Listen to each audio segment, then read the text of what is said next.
கர்த்தருடைய பரிசுத்த நாமம் மகிமைப்படுவதாக.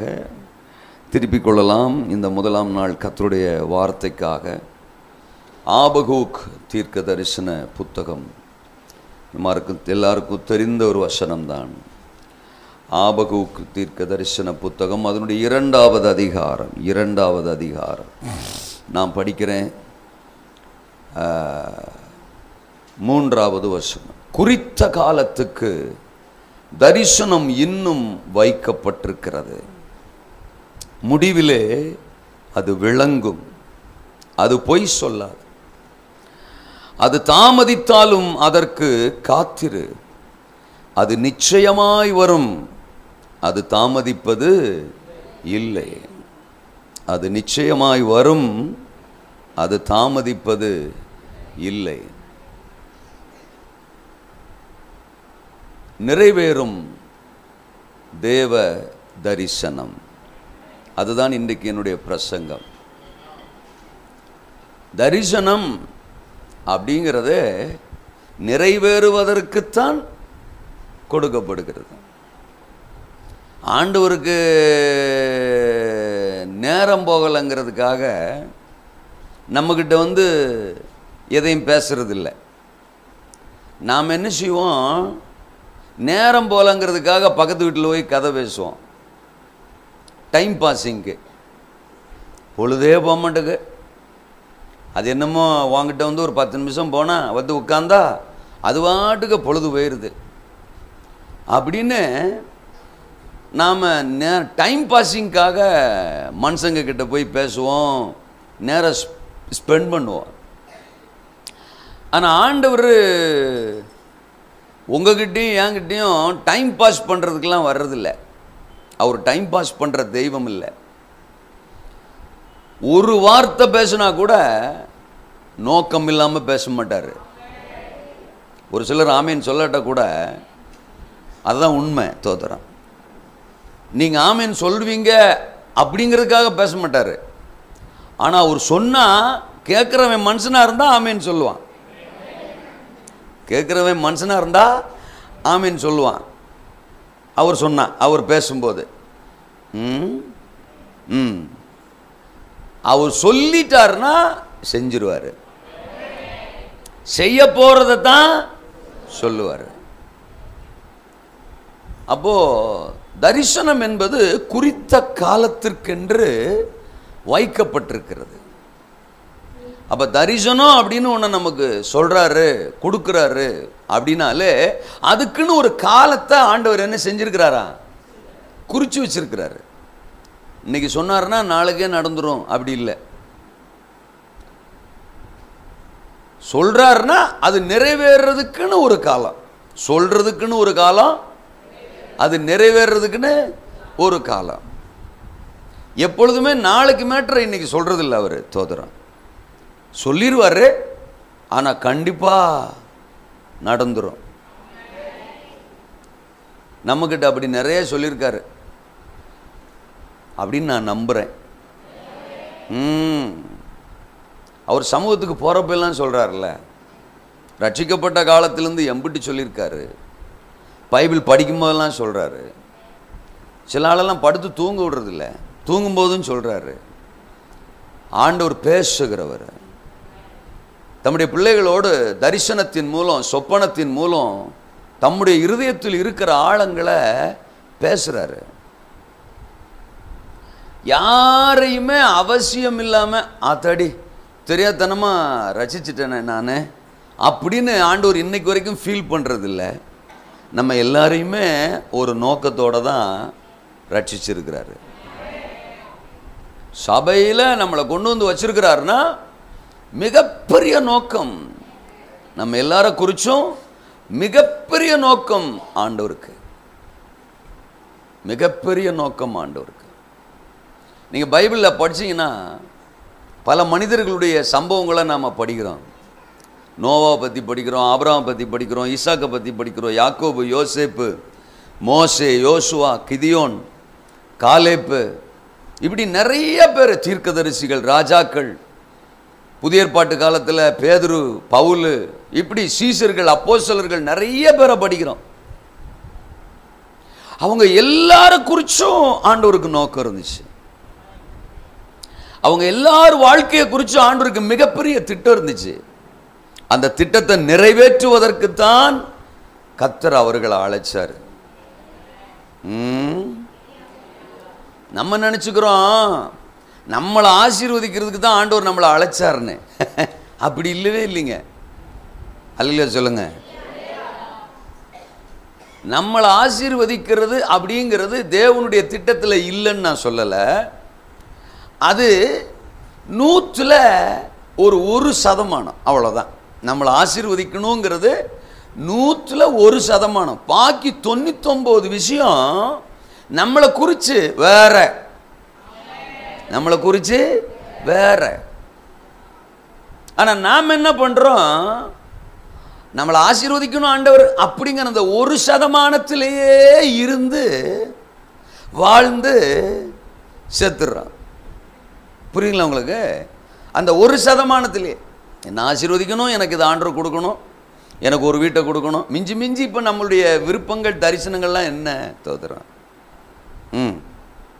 ஒரு வேலை கிடைக்கணும், பணம் சம்பாதிக்கணும், டெய்லி 10 ரூபா பாக்கெட்டுக்கு வரணும், நல்ல சோத்தை திங்கணும், தோத்துறோம். ட்ரெஸ்ஸை வாங்கி கொடுத்தணும், ஒரு வாட்சை கட்டிக்கிறணும், ஒரு மொபைல் வச்சுக்கிறணும், அப்புறம் ஒரு பொண்ணை பார்க்கணும், பொண்ணை கட்டிக்கிறணும், கல்யாணம், தோத்துறோம். அடுத்த வருஷமே ஒரு டெலிவரி, தோத்துறோம். ஆமாம், முடிஞ்சால் 1 2 பார்க்கலாம், தோத்துறோம். அப்புறம் அதுகளை அப்படியே ஒரு பயங்கரமான பள்ளிக்கூடத்தில் என்ன செய்யணும், சேர்க்கணும். சாதா பள்ளிக்கூடத்தில் இல்லை, பயங்கரமான பள்ளிக்கூடத்தில் சேர்க்கணும். அதுக்கு காசு இல்லைனாலும் பணம் இல்லைனாலும் பரவாயில்ல, 10 பேர்கிட்ட கடன் வாங்கி பிச்சை வாங்கியாவது என்ன செஞ்சிடணும், சேர்த்துடணும். என் பிள்ளை அங்கே படிக்குது அப்படின்னு ஊரெல்லாம் என்ன செய்யணும், சொல்லணும். ஆமாம். அப்புறம் அது படித்து முடிஞ்ச உடனே அதுக்கு ஒரு வேலையை தேடணும். இப்போ நம்ம தரிசனம் அவனுக்கு வந்துடும், தோத்துறான். வேலை தேடணும், பணம் சம்பாதிக்கணும், பணம் பாக்கெட்டுக்கு வரணும், அப்புறம் ஒரு பொண்ணை பார்க்கணும், கல்யாணம் பண்ணணும், காரை வாங்கணும், பிள்ளைய பார்க்கணும், அதை படிக்க வைக்கணும். அவன் படித்து பெரியாளாக வந்தோடனே அவன் தரிசனம் அவனுக்கு வந்துடும். சந்ததி சந்ததியாக அந்த ஒரே தரிசனம் தான். நான் சொல்கிறது ஏதாவது புரியுதா?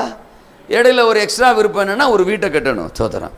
அது இப்போ பொதுவாகவே எல்லாரு குடும்பங்கள்லையும் இருக்கிற மிகப்பெரிய தரிசனம் என்ன கட்டிடணும், ஒரு வீட்டை கட்டிடணும், தோத்துறான். இவ்வளோதானங்க. இதை விட என்னங்க பெருசாக நம்ம விரும்பிட போகிறோம், விரும்பிடுறோம் இல்லைங்க. அவ்வளோதான் நம்ம தரிசனம். நீங்கள் வேணா போய் இன்னைக்கு ராத்திரி கற்பனை பண்ணி பாருங்களேன் உட்காந்து, தோத்துறோம். இது வரைக்கும் நீங்கள் என்ன ஆசைப்பட்டிருக்கிறீங்க? நான் சொன்ன இந்த வட்டத்துக்குள்ளே தான் இருக்குமே ஒழிய இதை விட பெருசாக எதுவும் இருந்திருக்காது. இதுதான் ஒவ்வொரு மனுஷனுடைய தேவை. சொல்கிறார் ஆண்டவர், இதெல்லாம் உனக்கு தேவைன்னு நான் ஏற்கனவே அறிஞ்சிருக்கிறேன். உன் நாவில் சொற்பிரவாவதற்கு முன்னமே இவைகள் உன் தேவை என்பதை பரமபிதா அறிந்திருக்கிறார். பறவை பாரு, காட்டு புஷ்பத்தை பாரு, அதை உடுத்து வைக்கிறேன், இதுக்கு சோத்த போடுறேன். அவைகளை பார்க்கலும் நீ விசேஷமானவன், விசேஷமானவள். அவைகளையே பிழைப்பூட்டுகிற நான் உன்னை பிழைப்பூட்டுவது அதிக நிச்சயம் அல்லவா?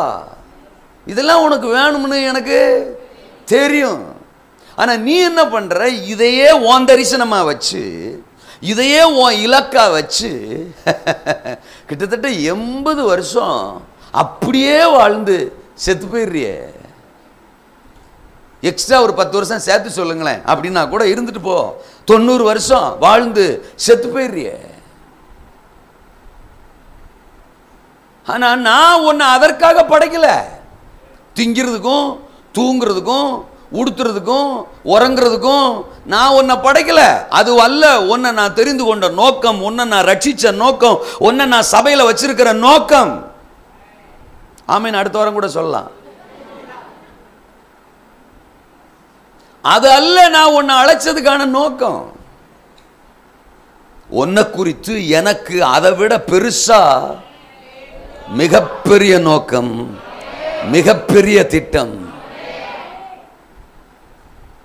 1 கொரிந்தியர் 2:9 திரும்ப, தேவன் தம்மில் அன்பு கூறுகிறவர்களுக்கு அவர் ஆயத்தம் பண்ணினவைகளை கண் காணவும் இல்லை, காது கேட்கவும் இல்லை, அது மனுஷனுடைய இருதயத்தில். கோமளி, உன் கண்ணு இதுவரைக்கும் காணாத ஒண்ணு, உன் காது இதுவரைக்கும் கேட்காத ஒண்ணு, உன் இருதயத்தில் இதுவரைக்கும் தோன்றாத ஒண்ணு, அத நான் உனக்காக ஆயத்தம் பண்ணி வச்சிருக்கிறேன்.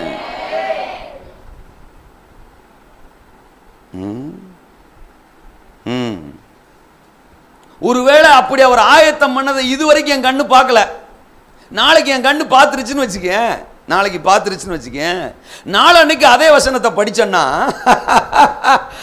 அதே வசனத்தை படிச்சேன்னா தோத்துறோம், உனக்கு ஆயத்தம் பண்ணதை இதுவரைக்கும் உன் கண்ணு பார்க்கல. அப்போ நேற்று பார்த்தது அது முடிஞ்சிட்டு இன்னொன்று இருக்கு உன் கண்ணு பார்க்காதது. நான் சொல்றது ஏதாவது புரியுதா? இதுவரைக்கும் நான் கேட்காத ஒன்றை நாளைக்கு நான் பார்த்துட்டேன், அனுபவிச்சுட்டேன்னா கூட நாளைக்கு மறுநாள் அதே வசனம் சொல்லும், இல்லை இல்லை இதுவரைக்கும் கேட்காத இன்னொன்று உனக்காக ஆயத்தமா இருக்கு, உன் இருதயத்தில் தோன்றாத இன்னொன்று உனக்காக ஆயத்தமா இருக்கு. தேவன் நம்மளை பார்க்கிற பார்வை வித்தியாசமானதுங்க. உலகமும் உறவுகளும் மனுஷனும் நம்மளை பார்க்கறது குறுகிய வட்டம், குறுகிய எல்லைக்குள்ள. ஏன் நாமளே நம்மளை அப்படித்தான் பார்க்கோம், ஆனால் கர்த்தர் நம்மளை ஒரு நாள் அப்படி பார்க்கல. மிகப்பெரிய தரிசனத்தை நம்ம ஒவ்வொருத்தரை கொடுத்தும் கர்த்தர் வச்சிருக்கிறாரு. அதுக்கு தான் அழைச்சிருக்கிறாரு. எவர்களை முன்குறித்தாரோ, ரோமர் 8:30, அவர்களை அழைத்திருக்கிறார். எவர்களை அழைத்தாரோ அவர்களை நீதிமான்களாக்கி இருக்கிறார். எவர்களை நீதிமான்களாக்கினாரோ அவர்களை மகிமைப்படுத்தியும் இருக்கிறார். உங்களை என்னையும் மகிமைப்படுத்துவதற்காகத்தான் இந்த உலகத்தில் நம்மை அழைச்சிருக்கிறாரு, ரட்சிச்சிருக்கிறாரு. இருக்கீங்களா? ஆபிரகாமுக்கு ஒரு சந்ததியை தருவேன் அப்படின்னு ஒரு தரிசனம், ஒரு வாக்குத்தத்தம். அவனை பொறுத்தளவுக்கு அவன் என்ன நினைச்சிருப்பான், நமக்கு ஒரு பிள்ளை பிறக்க போகுது, இத்தனை வயசுக்கு பிறகு ஒரு பிள்ளை வந்தா சந்தோஷம்தான். அது எம்பிட்டு பெரிய சந்தோஷம். பிள்ளையே இல்லாத ஒரு குடும்பத்தில் ஒரு பிள்ளை பிறக்குதுன்னா, அதுவும் பல வருஷம் கழிச்சு பிறக்குதுன்னா, அதுவும் பிறக்கிறதுக்கு வாய்ப்பே இல்லாத சூழ்நிலையில் பிறக்குதுன்னா, அது மிகப்பெரிய அற்புதம், மிகப்பெரிய அதிசயம். ஆபிரகாமுக்கும் சாராளுக்கும் அதை தூக்க, கொஞ்ச, குளிப்பாட்ட, அன்றையரை போட, பவுடரை பூச, ஆபிரகாமுக்கும் சாராளுக்கு இதே தான் ஜோலியாக இருந்திருக்கும். ஆமேனா? ஏன்னா அது காலம் கடந்து கிடைச்ச ஒரு சொத்து, ஒரு சுதந்திரம். அல்லேலூயா. அவங்களை பொறுத்தளவுக்கு ஈசாக்கு ஒரு ஆசீர்வாதம், அவ்வளவுதான். ஆனா ஆண்டவரை பொறுத்தளவுக்கு அப்படி இல்லை. சோதரன், அந்த ஈசாக்குள்ளதான் ஒரு யாக்கோபு, அந்த யாக்கோபுக்குள்ளதான் ஒரு யூதா, அந்த யூதாவுக்குள்ளதான் ஒரு யூத கோத்திரத்தின் சிங்கம் இயேசு, அந்த இயேசுவுக்குள்ளதான் ஒட்டுமொத்த மனுக்குலத்தின் ரட்சிப்பு. இது எதுவுமே ஆபிரகாமுக்கும் சாராளுக்கும் தெரியாது. இப்படியெல்லாம் நடக்க போகுது. அந்த விஷயம்தான் இந்த ஈசாக்குக்குள்ள, அந்த ஈசாக்கு தான் என் கர்ப்பத்துக்குள்ள அப்படிங்கிறது சாராளுக்கு தெரியாது, ஆபிரகாமுக்கு தெரியாது. அவ்வளோ பெரிய தரிசனம்.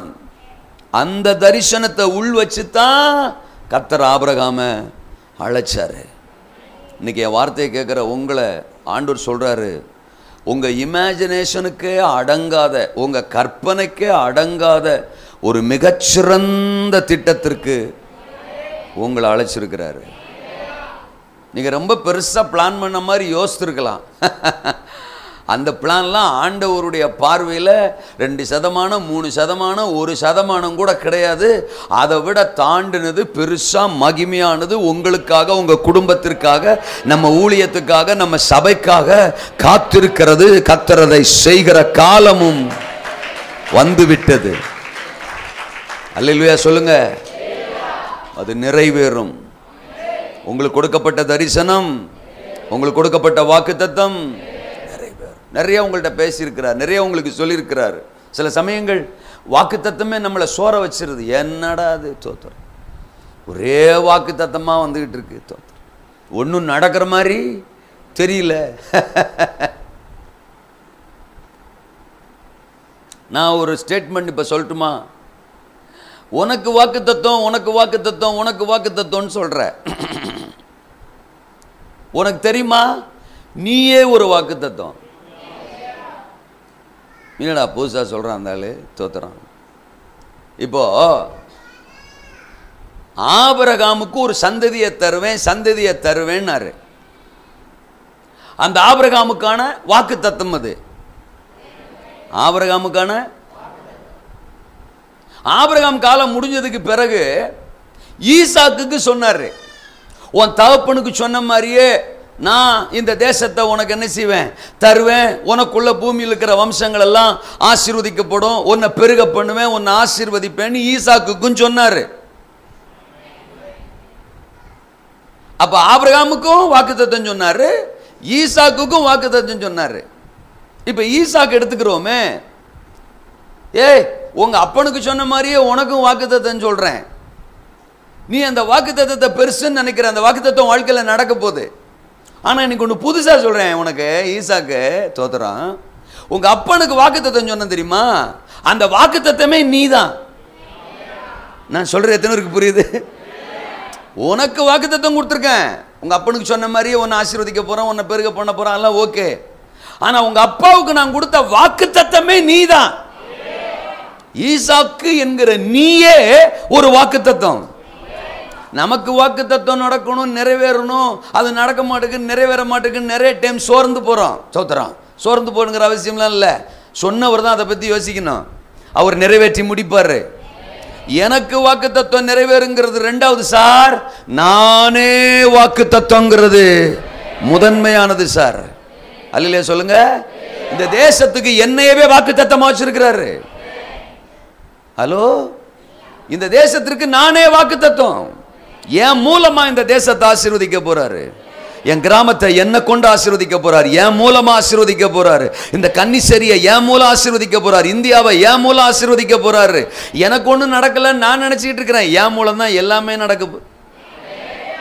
எனக்கு ஒன்றும் கிடைக்கலன்னு நான் நினைச்சிட்டு இருக்கிறேன், என் மூலம் தான் எல்லாமே எல்லாருக்கும் கிடைக்க போகுது.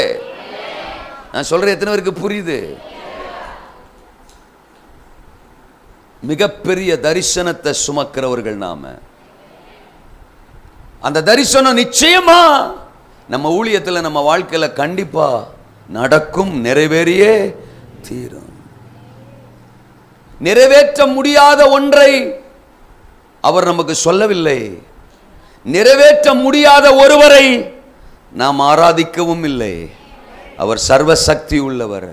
நீங்க ரட்சிக்கப்பட்ட நாள்ல இருந்து என்னவெல்லாம் உங்க வாழ்க்கையில நடக்கும், நிறைவேறும்னு இதுவரைக்கும் வாக்குத்தத்தமா தரிசனமா கொடுத்திருக்கிறாரோ அவைகள் எல்லாம் உங்க லைஃப்ல நடக்க போது, நிறைவேற போது, நிறைவேற போது, நிறைவேற போது. இந்த ஊழியத்துக்கு என்னென்ன தரிசனங்களை கர்த்தர் தந்தாரோ அது எல்லாம் நடக்க போது, நிறைவேற போது. நிறைவேறுவதற்கென்றே கர்த்தர் அதை தந்தார், நிறைவேற்றி முடிக்க போகிறார். அல்லேலூயா. நிறைவேறும் தேவ தரிசனம். யோசேப் லைஃப்ல இருந்து சில விஷயங்கள் இன்னைக்கு உங்க கூட சொல்லும்படி ஆண்டவர் என் கூட பேசினதை சொல்ல போறேன். தோத்தரான். ஆதியாகமத்தின் புஸ்தகம் 37ஆம் அதிகாரத்தில் நமக்கு தெரிந்த அதிகாரம்தான்.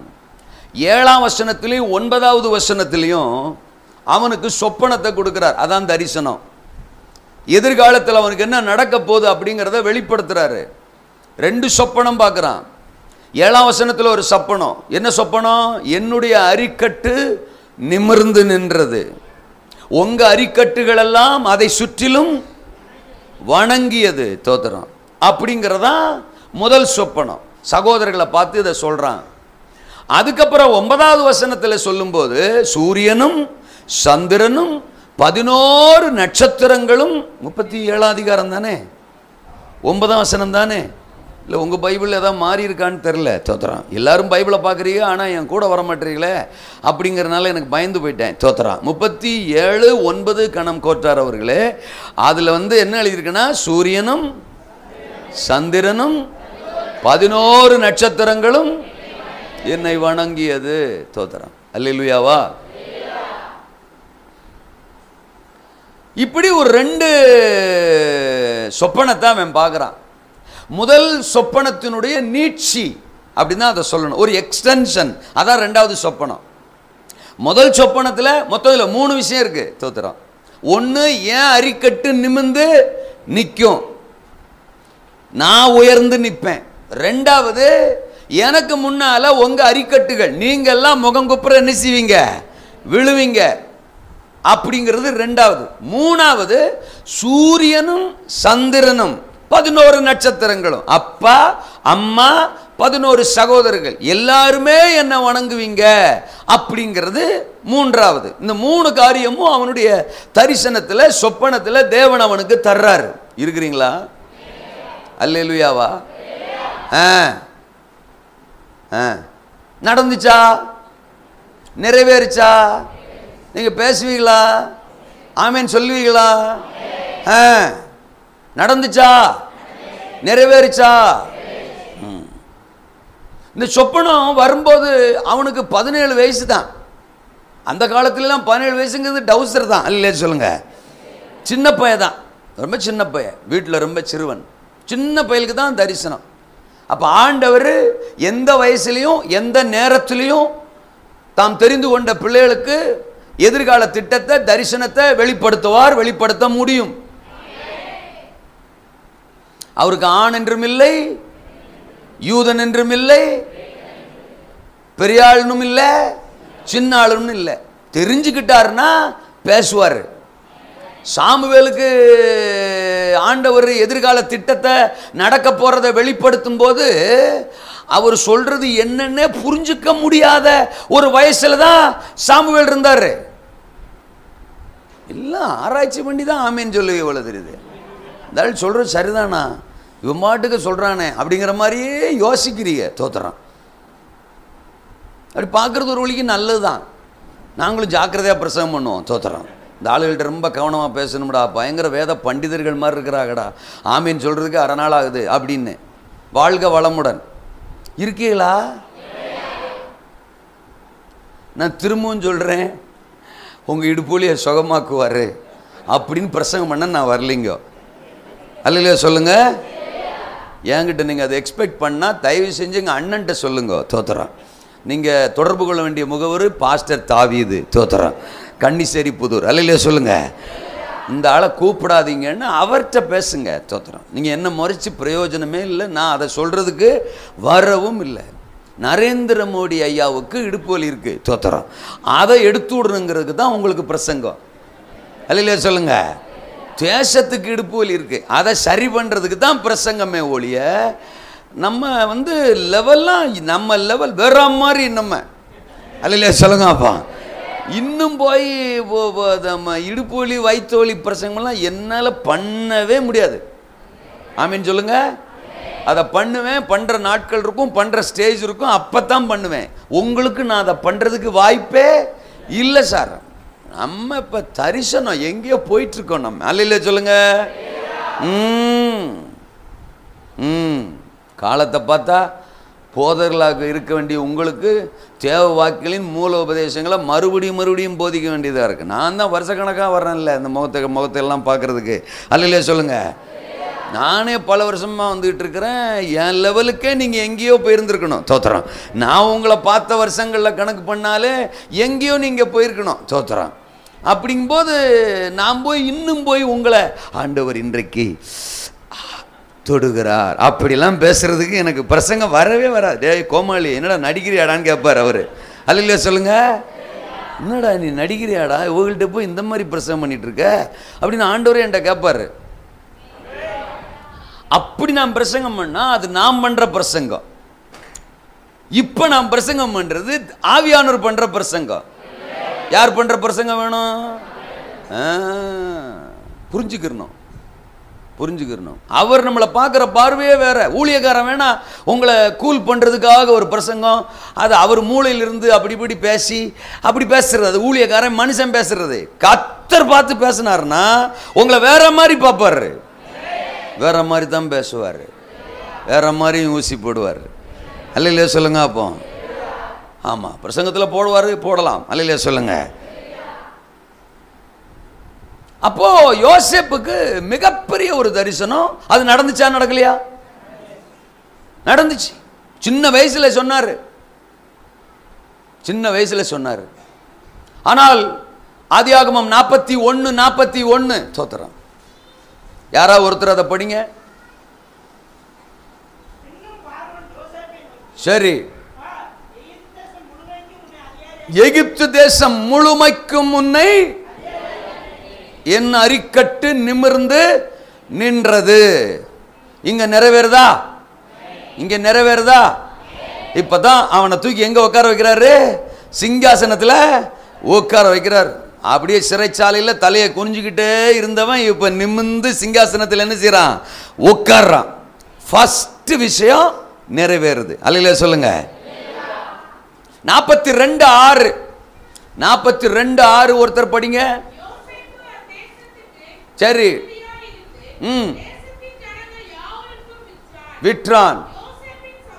யோசேப்பின் சகோதரர்கள் வந்து முகங்குப்புற தரையிலே விழுந்து அவனை வணங்கினார்கள். உங்கள் அரிக்கட்டுகள் எல்லாம் என் அரிக்கட்டுக்கு முன் விழுந்து வணங்கியது. நிறைவேறுதா? அல்லே சொல்லுங்க. 42:6 நிறைவேறுதா? 46:29 ஒருத்தர் படிங்க. 46:29 ஏறி போய் கண்டு கட்டிக்கொண்டு வெகு நேரம் அவன் கழுத்தை விடாமல் அழுதான். இப்ப பாருங்க, தகப்பனும் வந்துட்டாரு, அங்க தாய்மார் வந்திருக்கிறாங்க. அங்க யாக்கோபுக்கு நமக்கு பழைய ஏற்பாட்டில் தெரியும் 4 மனைவிகள். அதுல யோசேப்புடைய அம்மா ஏற்கனவே மரிச்சு போனாலும் லேயாள் இருக்கிறா, மற்ற அம்மாமார் இருக்கிறாங்க, வீட்டில் 3 அம்மாமார் இருக்கிறாங்க, அம்மாமார்லாம் வர்றாங்க. யாக்கோபு தகப்பன் வர்றாரு, சூரியன் வருது, சந்திரன் வருது, நட்சத்திரங்கள் எல்லாம் வருது. எல்லாருமே வந்து இப்ப யோசேப்பை கட்டி தழுவி அழுகிறார்கள். யோசேப்புக்கு கீழே வருகிறார்கள். 3வது ஆண்டவர் வெளிப்படுத்தினது நிறைவேறிச்சா? அல்லேலூயா சொல்லுங்க. அப்போ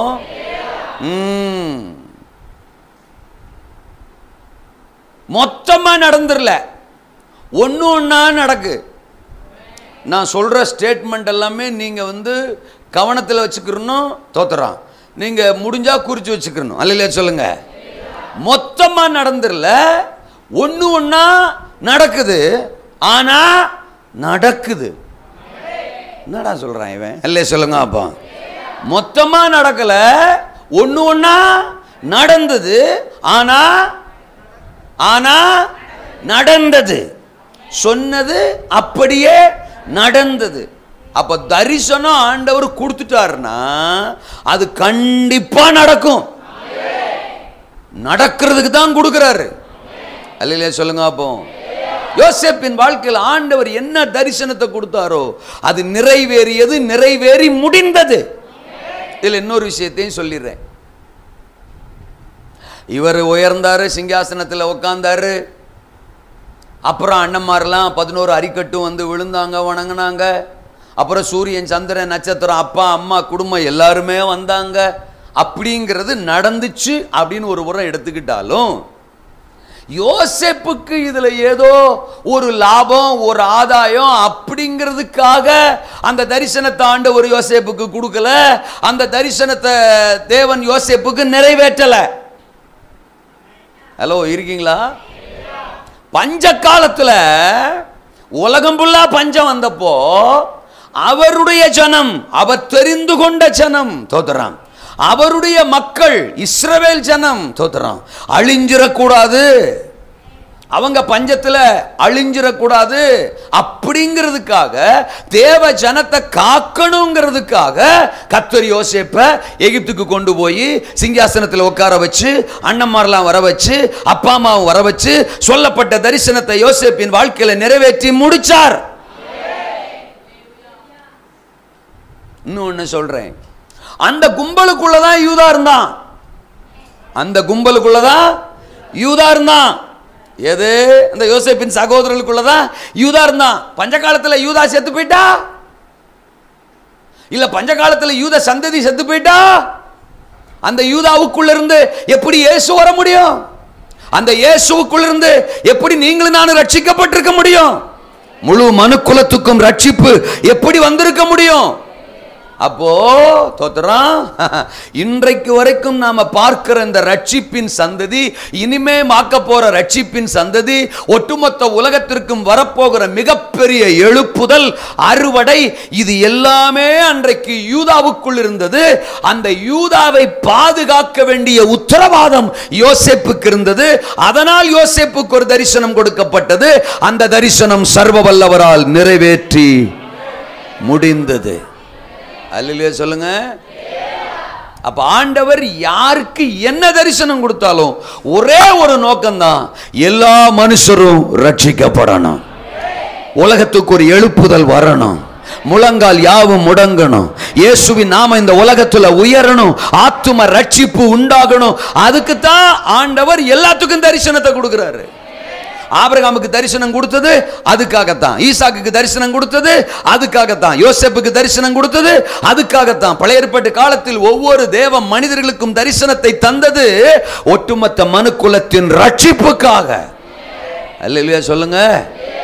அப்ப உங்களை ஆண்டவர் அழைச்சிருக்கிறது, உங்களை ஆண்டவர் சபையில வச்சிருக்கிறது, உங்களுக்கு ஆண்டவர் வாக்குத்தத்தம் கொடுத்திருக்கிறது, உங்க மூலம் ஒரு மிகப்பெரிய ரட்சிப்பை, அறுவடையை, எழுப்புதலை இந்த பூமியிலே கொண்டு வருவதற்காக, ஒரு அறுப்புதல், எழுப்புதல், அறுவடை உங்க மூலம் உண்டாவதற்காகத்தான் உங்களை அழைச்சிருக்கிறார், உங்க குடும்பத்தை அழைச்சிருக்கிறார், நம்மளை அழைச்சிருக்கிறார், நம்ம சபையை அழைச்சிருக்கிறார். தேவன் நமக்குள்ள ஒரு பெரிய திட்டத்தை வச்சிருக்கிறார். எனக்கு சோறு வேணுங்கிறது அவருக்கு தெரியும், எனக்கு காரு வேணுங்கிறது அவருக்கு தெரியும், எனக்கு மனைவி வேணுங்கிறது அவருக்கு தெரியும், என் தேவைகள் சந்திக்கப்படணுங்கிறது அவருக்கு தெரியும். இதெல்லாம் அவர் பார்த்து கொள்வார். என்னுடைய தோத்திரம், எண்ணம், நோக்கம், சிந்தனை, பாரம் எல்லாம் எதுவா இருக்கணும் தெரியுமா? என்னை எதுக்கு அழைச்சாரு, என் மூலம் என்ன செய்ய போறாரு, எனக்கு என்ன தரிசனம் கொடுத்திருக்கிறாரு, எனக்கு என்ன வாக்குத்தத்தம் கொடுத்திருக்கிறாரு, நான் யாரு, என்ன அழைச்ச தகப்பன் யாரு, என்னை ஏன் இந்த சபையில உட்கார வச்சிருக்கிறாரு, என்னை கொண்டு அவர் என்ன பண்ண போறாருங்கிறதுல மட்டும் என் கவனம் இருந்துச்சுன்னா நான் ஆயிரங்களை லட்சங்களை அசைக்கிற பாத்திரமா இந்த உலகத்துல பிரகாசிச்சே தீருவேன். அல்லேலூயா சொல்லுங்க. என் மூலமா அவர் நோக்கம் நிறைவேறி முடியும். ஆமேனா? அல்லேலூயாவா? கரண்டி எடுத்து கொத்தனார் வேலை செய்கிறவங்க தோத்திரம் எழுப்புதல்ல பயன்பட மாட்டாங்களா? எந்த கோமாளி சொன்னான்னு தோத்திரம். அல்லேலூயாவா? இப்போ ஸ்டேரிங்கை பிடிச்சி காரை ஓட்டுறவங்க, லாரியை ஓட்டுறவங்க, ஆட்டோ ஓட்டுறவங்க எழுப்புதல்ல பிரகாசிக்க மாட்டாங்கன்னு எவனாவது சொன்னானா? நூடுல்ஸ், அல்லேலூயா, சிக்கன் 65 தோத்திரம், ஆமாம், ஃப்ரைட் ரைஸ், அப்படிலாம் விதவிதமாக போடுற ஆள் எழுப்புதல்ல பிரகாசிக்க முடியாதுன்னு யாராவது சொன்னாங்களா? ராத்திரி 11 மணிக்கு கால் வரும், 1 மணிக்கு கால் வரும், அப்போ போய் அந்த இன்ஜினை சரி பண்ணிட்டு வந்து 4 மணிக்கு படுப்பேன், அப்புறம் திரும்ப 11 மணிக்கு கால் வரும், அந்த இன்ஜினை அங்கே போய் சரி பண்ணணும், இந்த இன்ஜினை எங்கே போய் சரி பண்ணணும் அப்படின்னு சொல்கிற ஆளை எழுப்புதலுக்கு தேவன் பயன்படுத்த மாட்டார்னு எந்த கோமாளி சொன்னான்னு? அல்லேலூயா சொல்லுங்க. எனக்கு தெரிஞ்சது கேஸ் அடுப்பு தான் தோத்திரம். ஆமேனா? பாத்திரம் விளக்குறது தான், வாஷிங் மிஷினு தான் தோத்திரம், வீட்டு வேலை செய்கிறது தான். அப்படிங்கிற ஆளை எழுப்புதலுக்கு யூஸ் பண்ண மாட்டாருன்னு யாரு சொன்னா? அல்லேலூயாவா? நாம நினச்சிக்கிறோம் இந்த வண்டி ஓட்டுறதும், கரண்டியை தூக்கிட்டு செங்கலை சாந்த வச்சு பூசுறதும், அப்புறம் அதை ஃப்ரைட் ரைஸை மேலே எங்களையும் அப்படி தூக்கி தூக்கி போடுறதும் தோத்துறோம், அப்புறம் 11 மணிக்கு ஓடி அந்த மிஷினை சரி பண்ணுறதும், 2 மணிக்கு ஓடி இந்த மிஷினை சரி பண்ணுறதும், அல்லேலூயா, இதுதான் நம்ம லைஃப்னு நம்ம நினச்சிக்கிறோம். இதில் தான் நமக்கு வருமானம், இதுதான் நம்ம வாழ்க்கை, இதையே செஞ்சுக்கிட்டு இதையே சாப்பிட்டுட்டு அப்புறம் வாழ்ந்துட்டு நம்ம செத்து போயிடணும்னு நம்ம நினைக்கிறனால தான் அதிலே இருந்துட்டு அதிலே முடிஞ்சிடும். இது சாத்தானுடைய தந்திரம் சார். நம்ம கவனத்தை ஃபுல்லாக அதுக்குள்ளேயே சுற்றி சுற்றி சுற்றி சுற்றி வச்சு அதுலேயே நம்ம வாழ்க்கையை முடிச்சு விட்டுறான் தோத்துறான். அவனை முடிச்சு விடுறதுக்கு ஆண்டவர் நம்மளை அழைச்சிருக்கும் போது அவன் நம்மளை முடிச்சு விடுறதுக்கு நம்ம இடம் கொடுக்கலாமா மேடம்? அல்லையா சொல்லுங்க. அப்போ சொல்கிறது எத்தனை பேருக்கு புரியுது? தெபொராளே விழி, தெபொராளே எழும்பு, நீ எழும்பினால் பாழாய் கிடக்கிற கிராமங்கள் கர்த்தருக்காக எழும்பும். தேசத்தில் மாற்றங்கள் வரும். அல்லேலூயா சொல்லுங்க. தேவன் பெரிய தரிசனத்துக்கு, மிகப்பெரிய திட்டத்திற்கு நம்மளை அழைச்சிருக்கிறாரு. அந்த தரிசனம் கண்டிப்பா நிறைவேறும். 4 பாயிண்ட் சொல்றேன். காலங்கள் கடந்து போனாலும், சொல்லுங்க அந்த வார்த்தையை, தரிசனம் நிறைவேறும். தரிசனம் என்ன செய்யும்? நிறைவேறும். 2வது, கடினமான சூழ்நிலையானாலும், சொல்லுங்க அந்த வார்த்தை, நம்ம ஃபேஸ் பண்றது எவ்வளவு கடினமான சூழ்நிலைகளானாலும் தரிசனம் தரிசனம் தரிசனம் நிறைவேறும். அல்லேலூயா சொல்லுங்க. 3வது, கவனங்கள் திருப்பப்பட்டாலும், சொல்லுங்க அந்த வார்த்தையை. தரிசனத்துக்கு நம்ம அழைக்கப்பட்டிருக்கும் போது நம்மளை அந்த டிராக்ல சாத்தான் ஓட விடமாட்டான். நம்ம கவனத்தை பல கோணங்கள் என்ன செய்வான்? திருப்புவான். இப்போ கூட நாங்கள் பிரசங்கம் பண்ணிடலாம்னு நினச்சி தான் வந்திருப்போம். ஒரு ஆள் முறைக்கும், ஒரு ஆள் கொட்டாய் விடும், ஒரு ஆள் இந்த பக்கம் திரும்பும், ஒரு ஆள் குறுக்க முறுக்க நடக்கும். எங்கள் கவனங்கள் பல கோணங்களில் திருப்பப்படும். ஆனால் இந்த பிரசங்கத்தை இன்னைக்கு பேசி முடிச்சிடணும்டா அப்படின்னு நாங்கள் தரிசனத்தோட பேசி அந்த பிரசங்கத்தை முடிச்சிருது இல்லையா? என்ன பேச்ச காணோம்? கவனங்கள் திருப்பப்பட்டாலும் தரிசனம் தரிசனம். நம்பர் 4, கணக்கற்றவைகள் தூரமானாலும், சொல்லுங்க அந்த வார்த்தையை. நம்மளை விட்டு பல விஷயங்கள் தூரம் போகும். தரிசனம்னு ஒருத்தனுக்கு இருந்துச்சுன்னா அவனை விட்டு பல காரியங்கள் தூரம் ஆகும், தூரம் போகும். தோத்திரம். தூரப்படுத்தப்படும். தோத்திரம். அப்படி எத்தனை விஷயம் என்னை விட்டு தூரம் போனாலும், யார் தூரம் போனாலும், எது தூரம் போனாலும், எவ தூரம் போனாலும், என்ன காரியம் தூரம் போனாலும், எனக்கு கொடுக்கப்பட்ட தரிசனம் தரிசனம் தரிசனம் நிறைவேறும். நிறைவேறுவதற்கென்றுதான் எனக்கு தரிசனம் கொடுக்கப்பட்டிருக்கிறது. எனக்கு ஒரு தரிசனம் கொடுக்கப்பட்டிருக்கிறது. அது எத்தனை பேர் நம்புறீங்க?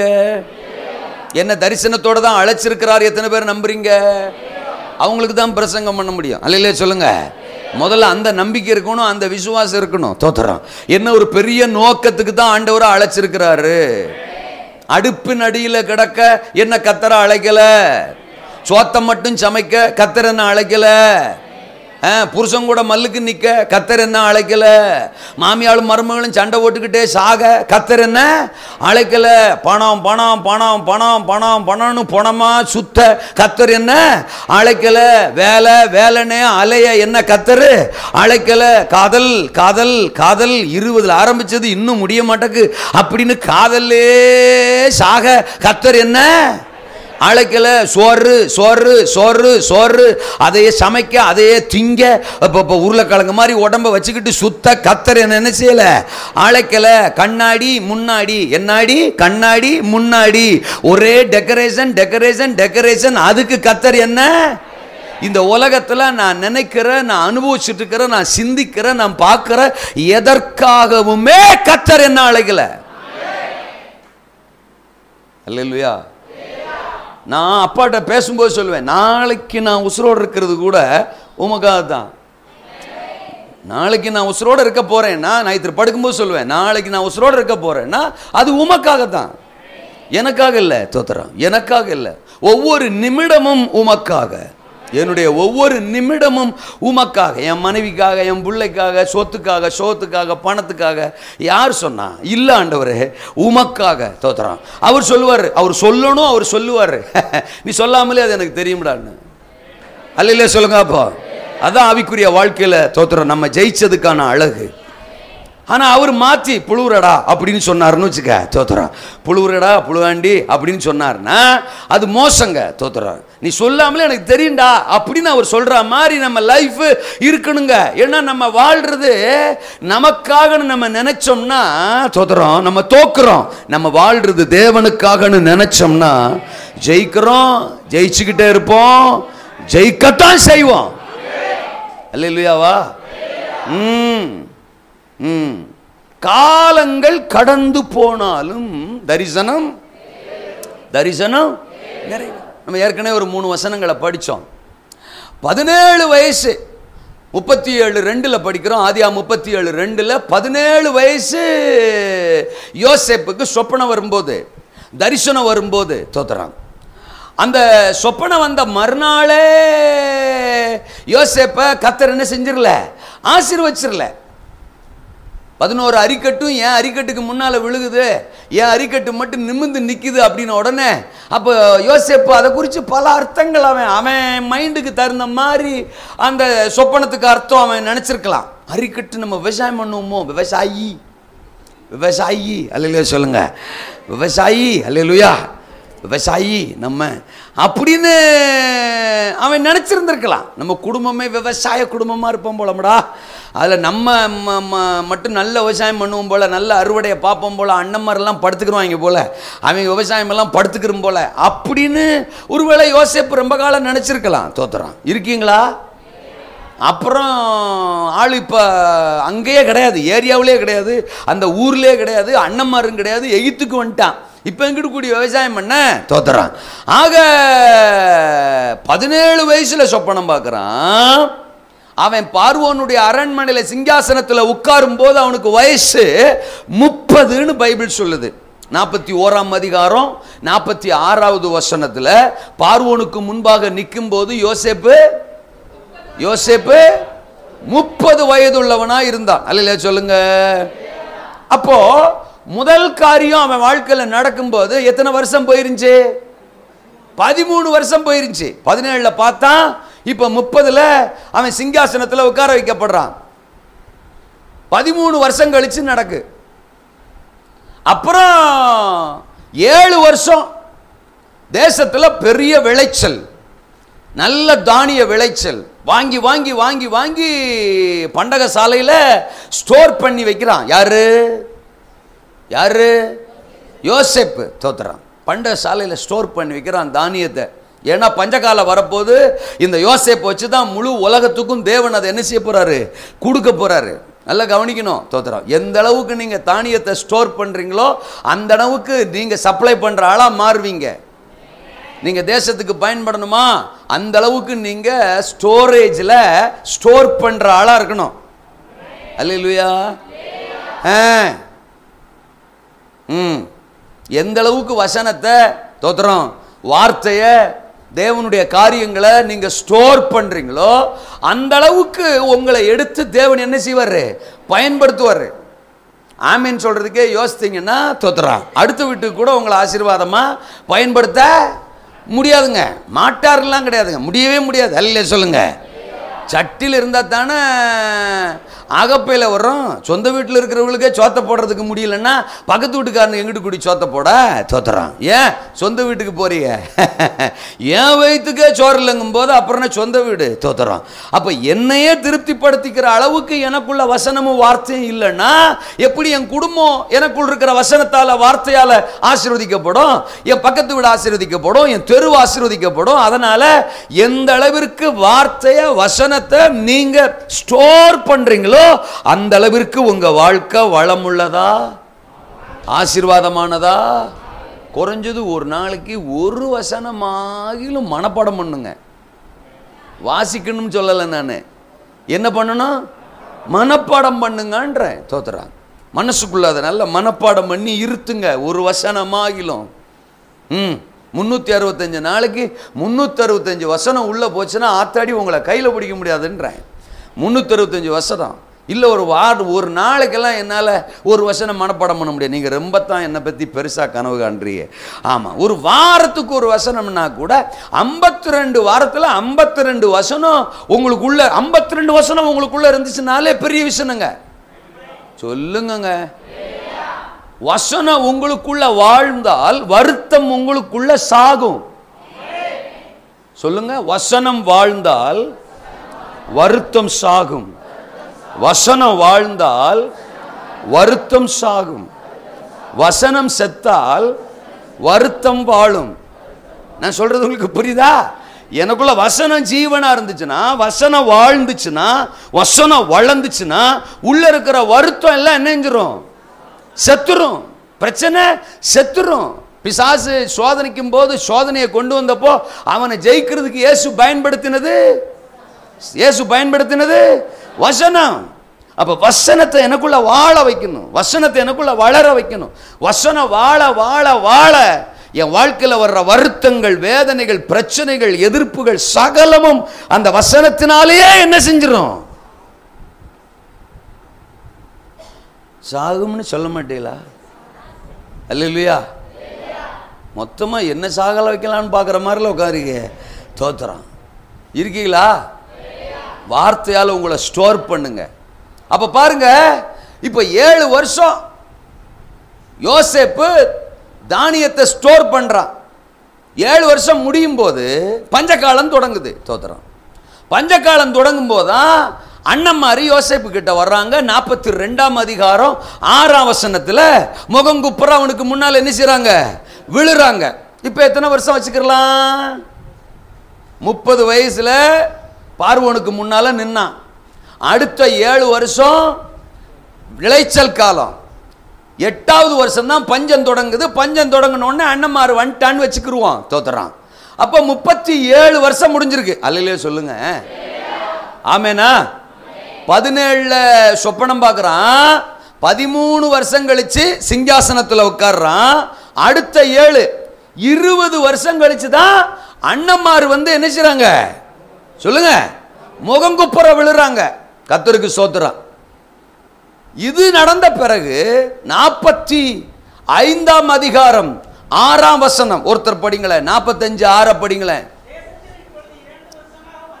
தேசத்தில் இப்பொழுது 2 வருஷ பஞ்சம் உண்டாயிருக்கிறது, இன்னும் 5 வருஷம் பஞ்சம் இருக்கும். தோத்திரம். நீங்க தொடர்ந்த வசனங்களை இப்ப படிக்க வேணாம், டைம் இல்ல.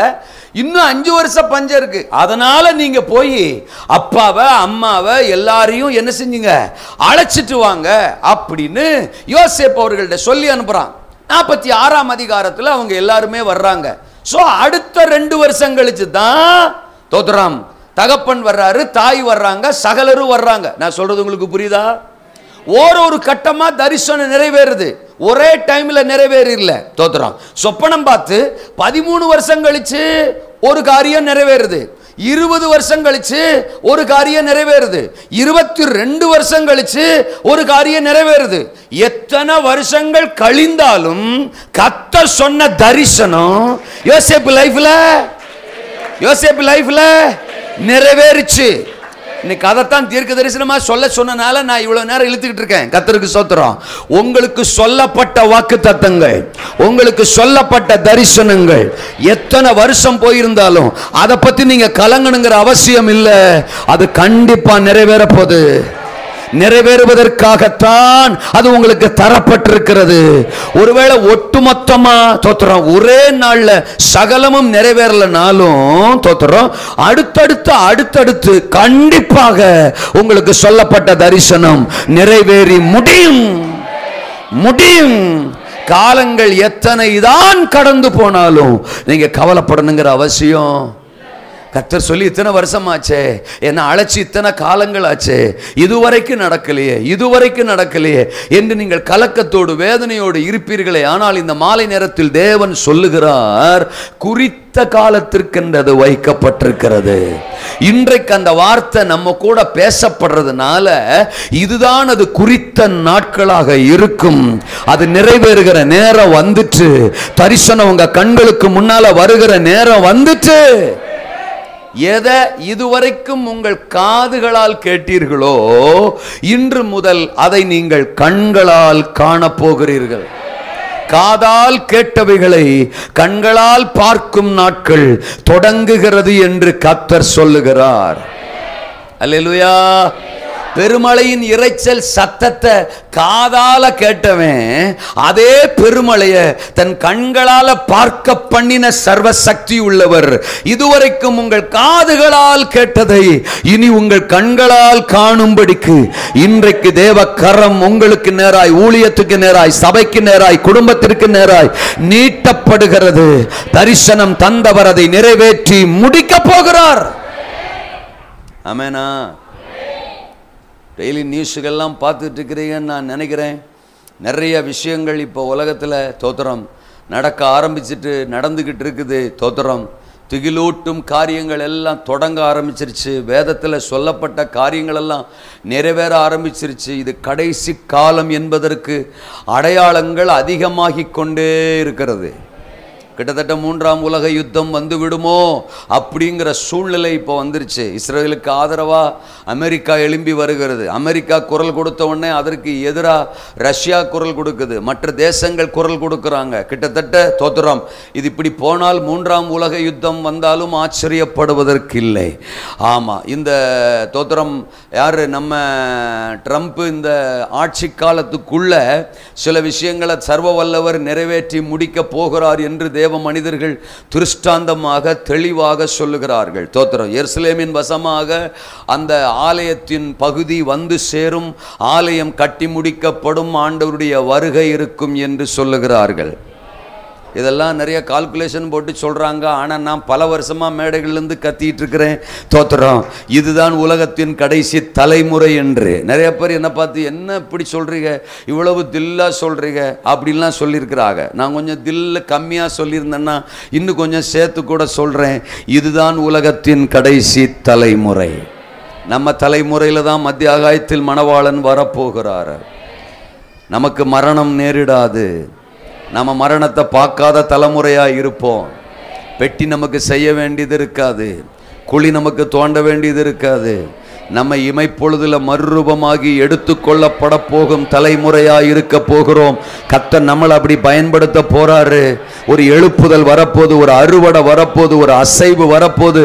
அதில் தேவன் நம்மளை ஒரு கருவியாக எடுத்து பயன்படுத்த போறாரு. நமக்கு சொல்லப்பட்ட தரிசனங்கள் எல்லாம் நிறைவேற போகுது. அல்லேலூயா சொல்லுங்க. சபையே, prepare yourself, உங்களை ஆயத்தப்படுத்திக் கொள்ளுங்கள். ஆமெனா? சாதா சிந்தனைகளை விட்டு வெளியில வாங்க, சரீரத்தின் சிந்தனைகளை விட்டு வெளியில வாங்க. தோத்திரம். ஆமா, உங்களுடைய சுயத்தின் எண்ணங்களை விட்டு வெளியில வாங்க. தோத்திரம். ரொம்ப சீக்கிரம் அப்பா வர போறாரு.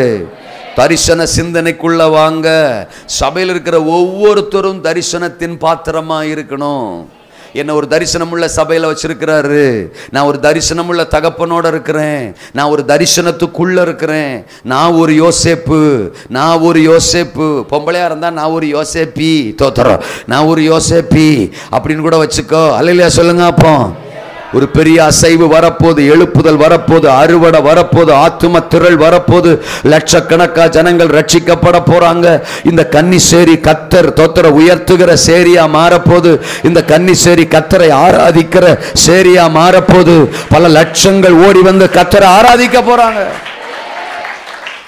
அன்றைக்கு காலையில் கூட தோத்திரம் பாசியாட்ட குடும்பத்திட்ட பேசிட்டு இருக்கும்போது நான் சொன்னேன், தோத்திரம் இந்த எல்லைகளெல்லாம் கத்தருக்கு சொந்தமாக மாறும். மிகப்பெரிய ஆராதனை மையம் இந்த இடத்திலே வரும். பல லட்சங்கள் அமர்ந்து ஆராதிக்கிற ஆலயமாக இந்த ஆலயம் மாறும். கர்த்தர் அப்படிப்பட்ட ஒரு பெரிய தரிசனத்தினால் இந்த ஊழியத்தை நிறைச்சிருக்கிறார். காலையில் சாப்பிட்டுட்டு இருக்கும்போது திடீர்னு அவங்கள்ட்ட சில விஷயங்களை பேச சொன்னார். நான் எல்லா இடத்துலையும் எல்லாத்தையும் பேசுறது இல்லை, அனுமதிக்கிற இடத்துல அனுமதிச்சதை அட்டகாசமாக பேசுவேன். அல்ல சொல்லுங்க. எனக்கு பிரசங்க மேடைகளில் பேசுகிறத விட சாதா தனிப்பட்ட இடங்களில் என்னுடைய சோத்திரம் தம்பிமாரோட, சகோதரர்களோட, ஊழியர்களோட, அதுவும் தேவன் அனுமதிக்கிற நபர்களோட பேச சொல்லும்போது நான் பேசுகிற விஷயங்கள் தோத்திரம் எனக்கே மிகப்பெரிய பலனாக இருந்திருக்கிறது. ஆனால் இந்த ஊழியம் தேவ திட்டத்தில் மிகவும் சிறந்த ஊழியம், பெரிய ஊழியம், பெரிய தரிசனத்தை சுமக்கிற ஊழியம். காலங்கள்லாம் கடந்து போச்சு எல்லாம் யோசிக்காதீங்க. கர்த்தர் குறிச்ச நேரம் வந்துட்டு, தரிசனம் நிறைவேறுகிற நேரம் வந்துட்டு, நிறைவேற போது. யோசேப்பு வாழ்க்கையில காலங்கள் கடந்து போயிருந்தாலும் கொடுத்த தரிசனத்தை நிறைவேற்றி முடித்த தேவன். இந்த ஊழியம் எதற்காக ஆரம்பிக்கப்பட்டுச்சோ, இங்க நிறைய ஊழியர்களை நான் பார்க்கிறேன். இந்த நாள்ல நீங்க வார்த்தையை கேட்கறதுனால நீங்க பாக்கியவான்கள். உங்களுக்கு என்னென்ன தரிசனம் கொடுக்கப்பட்டதோ, என்னென்ன வாக்குத்தத்தங்கள் கொடுக்கப்பட்டதோ, பல வருஷங்கள் அது கடந்து போயிருக்கலாம். அதை பத்தி நீங்க யோசிக்கணுங்கிற அவசியம் இல்லை. குறித்த காலம் வந்துட்டு, குறித்த நேரம் வந்துட்டு, காலங்கள் கடந்து போயிருந்தாலும் சொல்லப்பட்ட தரிசனம் மகிமையாய் நிறைவேற போகிறது. இரண்டாவது கர்த்தர் சொன்னார், கடினமான சூழ்நிலை ஆனாலும். யாராவது ஒருத்தர் அதை சொல்லுவீங்கன்னு தான் நான் ஒரு இடத்துல ஒரு மூச்சு விடுறது. தோத்துறோம். கடினமான சூழ்நிலை ஆனாலும் அப்படின்னு நீங்கள் சொல்லுவீங்கன்னு தான். தோத்திரம். அந்த ஆனாலுங்கிறது எனக்கு சொல்ல தெரியாதாக்கோ, நான் தானே பாயிண்டே சொன்னேன், சொல்ல மாட்டேனாக்கோ. கொஞ்சம் நின்னா நீங்கள் சொல்லுவீங்கன்னு பார்த்தா அதையும் நீயே சொல்லிடு அப்படிங்கிற மாதிரியே உக்காந்துருக்கிறது தோத்திரம். கடினமான சூழ்நிலை ஆனாலும் தரிசனம் தரிசனம். கர்த்தர் சொன்ன தரிசனத்துக்கும் கடினமான சூழ்நிலைக்கும் சம்பந்தமே கிடையாது.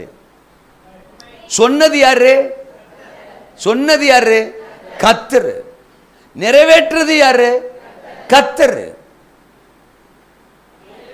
அப்புறம் சூழ்நிலையை பார்க்கணுங்கிற அவசியம் நமக்கு ஏங்க. திரும்ப ஆபிரகாமுக்கு வருவோமே. உனக்கு ஒரு பிள்ளையை தருவேன்னு சொல்லும் போதே வயசு 75, அம்மாவுக்கு வயசு 65. அப்பவே கடினமான சூழ்நிலை தான். நான் சொல்றது புரியுதா? உங்களை பார்த்தா வாய்ப்பு இருக்குங்கிற மாதிரியே பேசுறீங்க. 75க்கு 65க்கு வாய்ப்பு இருக்கா பிள்ளைய பெத்தெடுக்க? கடினமான சூழ்நிலை. 65 வயசு கிழவி எப்படி டெலிவரி ஆவா? அவளுக்கு எப்படி பிள்ளை பிறக்கும்? கடினமான சூழ்நிலை. ஆனா நம்மால் இப்போ 17ஆம் அதிகாரம், ஆதியாகமம் 17ஆம் அதிகாரத்தில் 17ஆம் வசனத்தில் சொல்றான், 100 வயதானவனுக்கு பிள்ளை பிறக்குமோ, 90 வயதானவள் பிள்ளை வருவாளோ. விஞ்ஞானி யாரு? ஆபிரகாம் கண்டுபிடிச்சிருக்கான். பெரிய கண்டுபிடிப்பு, பெரிய கண்டுபிடிப்பு, மகா பெரிய கண்டுபிடிப்பு. 100 வயதானவனுக்கு பிள்ளை பிறக்குமோ, 90 வயதானவள் பிள்ளை வருவாளோ. இது கூட தெரியாம என்கிட்ட வந்து பேசிட்டு இருக்கீங்களே. ஆண்டவர்கிட்ட சொல்றான், எனக்கு வயசு எத்தனை தெரியுமா? 100. அவளுக்கு வயசு எத்தனை தெரியுமா? 90. பாடுறா, இது கூட நீ சொல்லிதான் எனக்கே தெரியுதுரா. சொல்றது புரியலாம் அவளுக்கு? உனக்கு 100 ஆயிடுச்சாடா, அவளுக்கு 90ஆடா. இது கூட தெரியாம நான் தேவனா இருக்கேன்டா. ஒன்னு அசிஸ்டண்டா வச்சுக்கிட்டேன்னு வச்சுக்க, அல்ல இல்லையா சொல்லுங்க. அப்பப்ப இந்த மாதிரி அறிவுபூர்வமான விஷயங்களை ஒன்ட்டு கத்துக்கலாம். ஆபிரகாமே கோமாளி வாய மூடுறா, அல்ல இல்லையா சொல்லுங்க. அப்ப என்ன சொல்ல வர்றான்? வாய்ப்பில்லை ஆண்டவரே, வாய்ப்பில்லை ராஜா. என்ன ராஜா? வாய்ப்பில்லை ராஜா. யாரு யார்கிட்ட சொல்றா? ஆபிரகாம் ஆண்டவர்கிட்ட சொல்றான், வாய்ப்பில்லை ராஜா. இதுக்கு பிறகு உங்க தரிசனம் அது உங்களோட வச்சுக்கோங்க, உங்க வாக்குத்தத்தத்தை உங்களோட வச்சுக்கோங்க. எங்க 2 பேர்கிட்டையும் கொண்டு வர்ற வேலையை வச்சுக்கிறாதீங்க. கடினமான சூழ்நிலை. இந்த சூழ்நிலையெல்லாம் வாக்குத்தத்தம் நிறைவேறுமா கோமாளி? நான் உனக்கு வாக்குத்தத்தம் கொடுக்கும் போதே கடினமான சூழ்நிலை தான்டா. நான் சொல்றது எத்தனை பேருக்கு புரியுது? உன் சூழ்நிலையெல்லாம் நான் தெரிஞ்சுதான் உனக்கு வாக்குத்தத்தமே. சொல்லுங்க, நீ யாரு? உன் பேக்ரவுண்ட் என்ன? உன் ஃப்ரண்ட் ரவுண்ட் என்ன? உன் வாய் எவ்வளவு நீளம்? அல்ல சொல்லுங்க. நீ எவ்வளோ பேசுவ? தோத்திரம். ஒன்று இருக்கிற பலவீனம் என்ன? ஒன்று இருக்கிற பிரச்சனை என்ன? இயலாமை என்ன? எல்லாத்தையும் நான் தெரிஞ்சுதான் உன்னை அழைக்கவே செஞ்சேன். உனக்கு வாக்குத்தத்தமே கொடுத்துருக்கிறேன், தரிசனமே கொடுத்துருக்கிறேன். நீ சூழ்நிலையை பத்தி என்கிட்ட என்ன செய்யாத, சொல்லாத. எந்த சூழ்நிலையானாலும் என் தரிசனம், என் தரிசனம், என் தரிசனம். யோசேப்பு லைஃப்ல வாக்குத்தத்தம் வந்துச்சு. அப்பா மடியில உட்காந்துக்கிட்டு செல்லம்மா பலவர்ண அங்கேயே போட்டுக்கிட்டு குறுக்க மறுக்க ஓடிக்கிட்டு தோத்துறான். நம்ம ஆள் மாதிரி தான் சுத்திக்கிட்டு இருந்தான், வாட்டர் பாட்டில் வாயில வச்சுக்கிட்டு. அல்ல இல்ல சொல்லுங்க. அப்பதான் அவனுக்கு என்ன வந்துச்சுங்க? சொப்பனம் வந்துச்சு. யாருக்கு? யோசேப்பு. அதுக்கப்புறம் அவன் சூழ்நிலை எல்லாம் பாருங்க. ஆதியாகமம் 37 இருந்து அண்ணன்மார் பகைக்கிறான், குழியில தூக்கி போடுறான், கொல்றதுக்கு பிளான் பண்றான், காசுக்கு வித்துவிட்டான், போத்திபார் வீட்டில் அடிமையா இருக்கான்.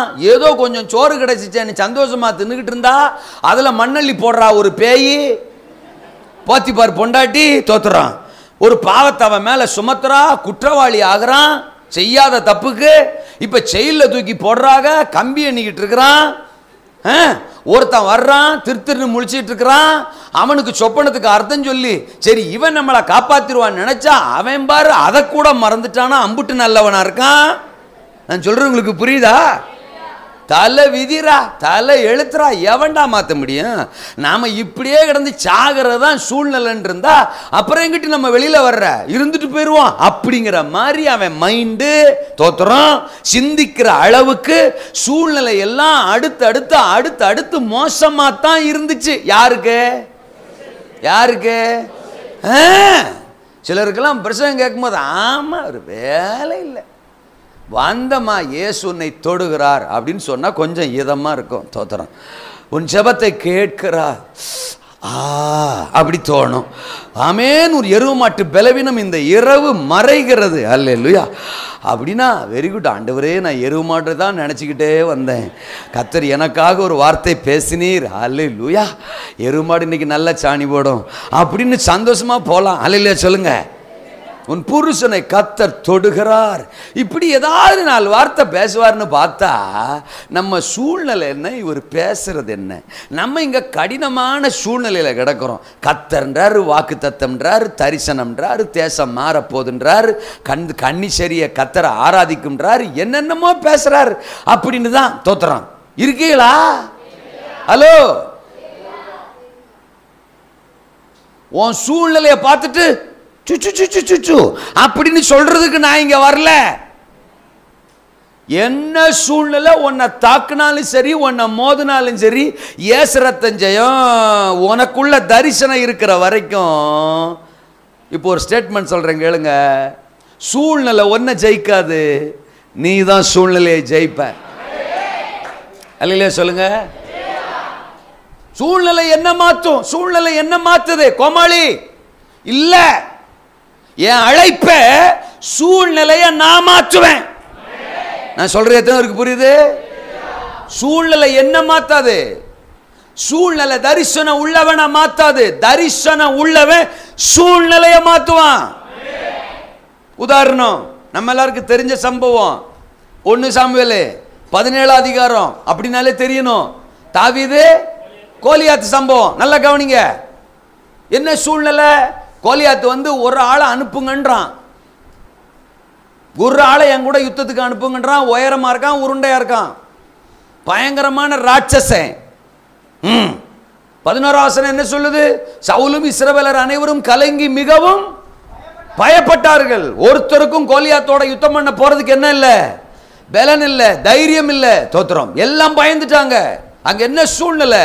பயமான சூழ்நிலை, பதட்டத்தின் சூழ்நிலை, அழுகையின் சூழ்நிலை, நிந்தையின் சூழ்நிலை. நிந்திக்கிறான், ஆண்டவரை நிந்திக்கிறான், ஆண்டுடைய சேனையை நிந்திக்கிறான், இழிவுபடுத்தி பேசுறான்.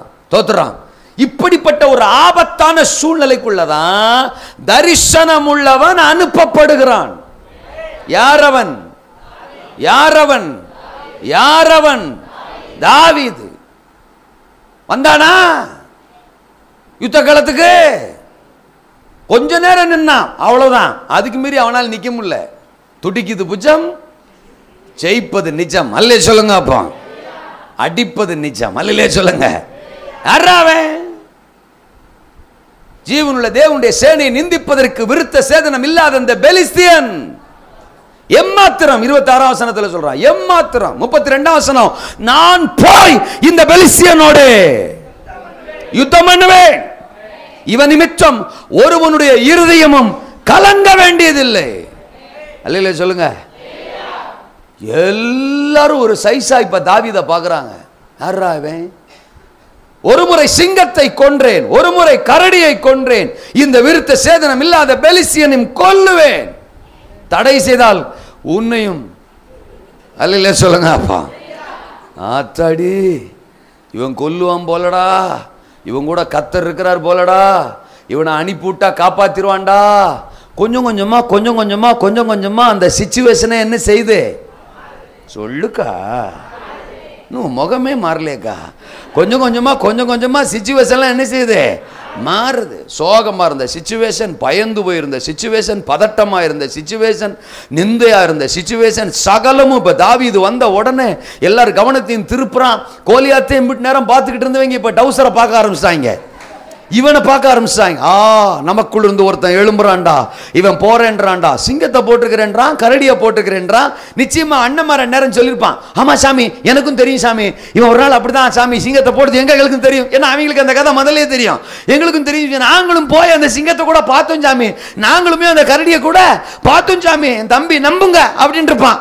அப்போ தரிசனம் உள்ளவன் வந்தா சூழ்நிலை என்ன கடினமான சூழ்நிலை வந்தாலும் தோத்திரம். சபையே கர்த்தர் சொல்றாரு, உங்களை சுத்தி பல கடினமான சூழ்நிலைகள் இருக்கலாம், சகலமும் உடைய போது உங்களுக்கு கொடுத்த தரிசனம் நிறைவேற போது. அல்லேலூயாவா. குழியின் சூழ்நிலை வந்தது, சிறைச்சாலையின் சூழ்நிலை வந்தது, குற்றம் சாட்டப்பட்ட சூழ்நிலை வந்தது யோசேப்பின் வாழ்க்கையில். ஆனா அந்த சூழ்நிலையை தாண்டி தரிசனம் நிறைவேறியது. அல்லேலூயா சொல்லுங்க. அப்போ குழியில போட அனுமதிச்சாரு, சாக அனுமதிக்கல. ஹலோ. சிங்கக்கபில போட அனுமதிச்சாரு, சாக அனுமதிக்கல. அக்கினி சூளையில போட அனுமதிச்சாரு, சாக அனுமதிக்கல. நான் சொல்றது உங்களுக்கு புரியுதா? யூரோக்கிலிதோன் மிரட்ட அனுமதிச்சாரு, சாக அனுமதிக்கல. அது என்ன யூரோக்கிலிதோன் தோத்துறான்? அப்போஸ்தலர் 27 அதிகாரம். அப்படி ஒன்று இருக்கா? தோத்துறான். அல்லேலூயா. யாரு? பவுல் அப்போஸ்தலர் எங்க போறாரு? ரோமாபுரிக்கு போறாரு. அதான் தரிசனம். ரோமாபுரிக்கு போற. அப்போஸ்தலர் 23:11. நீ ரோமாபுரியில போய் ராயனிடத்தில் என்னை குறித்து என்ன கொடுக்கணும்? சாட்சி கொடுக்கணும் ஆண்டு சொல்லிட்டாரு. அதான் தரிசனம். தரிசனம் வந்து இப்ப 27 அதிகாரத்தில் என்ன செய்யறான்? தோத்துறோம். நல்லா கவனிக்கணும். தரிசனம் வந்துருச்சுன்னா தரிசனமே உங்களை தூக்கிட்டு போகும். ரோமாபுரிக்கா? அந்த காலத்துல யாரும் ஈஸியா ரோமாபுரிக்கெல்லாம் போக முடியாது. தோத்துறான். ஆமா. ஹலோ. ஈஸியா யார் ரோமாபுரி போக முடியாது. பெரிய சிட்டி, கேபிட்டல் சிட்டி, அங்கெல்லாம் ஈஸியா போக முடியாது. பவுல் நம்ம எப்படி அங்கே போக போகிறோம்னு நினச்சிருப்பான். கடைசியில் பார்த்தா இவனை கைது பண்ணி அவங்க செலவில் இவனை கூட்டு போகிறாங்க. அல்லேலூயா சொல்லுங்க. அப்போ அவங்களே டிக்கெட் போட்டு அவங்களே செலவு பண்ணி அவங்களே தூக்கி கப்பலில் வச்சு இவங்க நினைச்சுறாங்க கூட்டு போகிறாங்க. என்னை பார்த்து அடிக்கடி நிறைய பேர் சொல்லுவாங்க, தோத்துறேன் நீங்கள் இன்னும் அங்கே போகலையா, நீங்கள் இன்னும் இங்கே போகலையா, எங்கே போகலையா, இத்தனை வருஷம் ஊழியன்றீங்க, இன்னும் யூரோப் கண்ட்ரிக்கு போகலையா, இன்னும் யூஎஸ்க்கு போகலையா? அப்படின்னா யூஎஸ்க்கு எனக்கு போக வேண்டிய குறித்த நேரம் வரும்போது நான் அமெரிக்காவுக்கு போவேன். அல்லேலூயா சொல்லுங்க. மலேசியாக்கெல்லாம் எப்படி போயிட்டு வர்றீங்க? ஃப்ளைட்டில் தான். அவங்க கேட்குறது எனக்கு புரியுது. எப்படி போயிட்டு வர்றீங்க? அதாவது நீங்களா டிக்கெட் போட்டு நீங்களா செலவு பண்ணிட்டு போயிட்டு வரல. என்ன கழுதைக்குன்னு கேட்கேன். அல்லேலூயா சொல்லுங்க. அப்பா என்ன கழுதைக்கு? தோத்துறான். நானா டிக்கெட் போட்டு நானா எதுக்கு போகணும்? என்ன ஊர் சுற்றி பார்க்க போகிறேன், டூரிஸ்ட் பார்க்கறதுக்காக போகிறேன், நான் செலவு பண்ணிட்டு போகிறதுக்கு என் ராஜாவுக்கு ஊழியம் செய்ய போகிறேன். அல்லேலூயா சொல்லுங்க. நான் போகிறது அங்கே இருக்கிற சபைக்கு ஆசீர்வாதம், நான் போகிறது அங்கே இருக்கிற பாஸ்டர்மாருக்கு ஆசீர்வாதம்னா அவங்க தான் எனக்கு டிக்கெட் போடணும், அவங்க தான் எனக்கு விசா போடணும், அவங்க தான் எனக்கு ரிட்டர்ன் டிக்கெட்டும் போடணும், அவங்க எனக்கு காணிக்கையும் கொடுக்கணும். அல்லேலூயா சொல்லுங்க. அப்போ நீங்கள் போன மாதிரி தான். எவன் சொன்னான்? இது வரைக்கும் எத்தனையோ முறை போயிட்டு வந்துட்டேன் மலேசியாவுக்கு. அல்லேலூயாவா. இப்போ அந்த பாஸ்ட் ஃபோன் போட்டு, அண்ணே தோத்துறோம், அண்ணே கேட்குறாரு, ஒரு நாள் கொடுங்கண்ணே, டேட் ஒரு நாள் வேணுமா மலேசியாவுக்கு, ஒரு நாள் கொடுங்கண்ணே, தோத்துறோம். அந்த ஒரு நாள் மட்டும், நீங்கள் தான் இப்போ ஞாயிற்றுக்கிழமை வர மாட்டேன்றீங்க, அந்த ஃப்ரைடே ஒரு நாள் தோத்துறோம், நீங்கள் வாங்கண்ணே, வந்துட்டு போங்கண்ணே, நாங்கள் ரிட்டர்ன் போகிறது வர்றது எல்லாம் நாங்கள் பார்த்துக்கிறோம்ண்ணே, ப்ளீஸ்ண்ணே. அல்லேலூயா சொல்லுங்க. என் லெவல் இப்போ என்ன ஆயிடுச்சு தெரியுமா? வெளிநாட்டுக்கு கூட டேட் இல்லை அப்படின்னு சொல்ல வச்சிருக்கிறார் ஆண்டவர். எப்படி? அதுதான் தரிசனம். அல்லேலூயா சொல்லுங்க. அப்போ தரிசனம் உனக்குள்ள இருந்தா தரிசனமே தடைகளை தாண்டு. இப்போ பாருங்க, அம்மா ஏஞ்சி போறாங்க. அல்லேலூயா சொல்லுங்க. அப்போ அது காரணம் என்ன தெரியுமா? தரிசனம். அந்த தரிசனம் நம்ம போகணும், எந்திரிச்சு போகணும். அல்லேலூயா சொல்லுங்க. அப்போ என்னத்துக்கு போகணும்லாம் தெரியல, எந்திரிச்சு போகணும் அப்படின்னு ஒரு தரிசனம் நமக்கு வந்துட்டுனா, கடினமான சூழ்நிலை ஆனாலும் முன்னால் உட்காந்துருக்கிறோம், எல்லாரும் பார்ப்பாங்க, இந்த பையன் என்ன சொல்ல போறானோ தெரியாது, அப்படியெல்லாம் இருந்தாலும் அந்த தரிசனம்னு ஒன்று வரும்போது எந்திரி எந்திரி எந்திரி எந்திரி, தடைகளை தாண்டு, நட ஒட நட ஒட போ அப்படின்னு அது சொல்லிக்கிட்டே இருக்கும். அது எத்தனை தடையா இருந்தாலும் தாண்டி, படியை தாண்டி, ஐயாவையும் தாண்டி போயாச்சு. இப்ப தரிசனம் நிறைவேறியவுடன் திரும்ப வருவாங்க. அல்லே சொல்லுங்க. அப்பா நான் சொல்றவங்களுக்கு புரியுதா? அம்மா வாழ்க, அந்த நேரத்தில் அவங்க போனது எனக்கு ஒரு உதாரணம் ஆகி போச்சு. இப்படிதான் நடக்கும் நான் பிரசங்கம் பண்ணும் போதெல்லாம். அல்லேலூயாவா. கடினமான சூழ்நிலையானாலும் தரிசனம். நீ ரோமாபுரிக்கு போகணும், உன்னை வச்சு இந்த காரியம் நடக்கணும் அப்படின்னு தேவன் ஒரு திட்டம் வச்சிருக்கும் போது எந்த குழி வந்தாலும் நீ சாக மாட்ட. எந்த அக்கினிச்சோலை வந்தாலும், ஆண்டவரே சாக மாட்டேன்னு சொல்றவங்க சாகாம இருக்கட்டும்பா. அக்கினிச்சூளை, எந்த அக்கினிச்சூளை வந்தாலும் நீ, எந்த சிங்கக்கபி வந்தாலும் நீ, எந்த யூரோக்ளிதோன் வந்தாலும் நீ, எந்த கோலியாத்து வந்தாலும் நீ, எந்த சவுலினுடைய ஈட்டி உன்னை நோக்கி வந்தாலும் நீ, because you have the right vision of God, நீ தேவனுடைய சரியான தரிசனத்தை உள்ள வச்சிருக்கிற.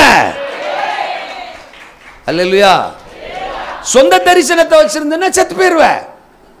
பணம், உலகம், அந்த மாதிரி தரிசனம் வச்சிருந்தா செத்து போயிருவ.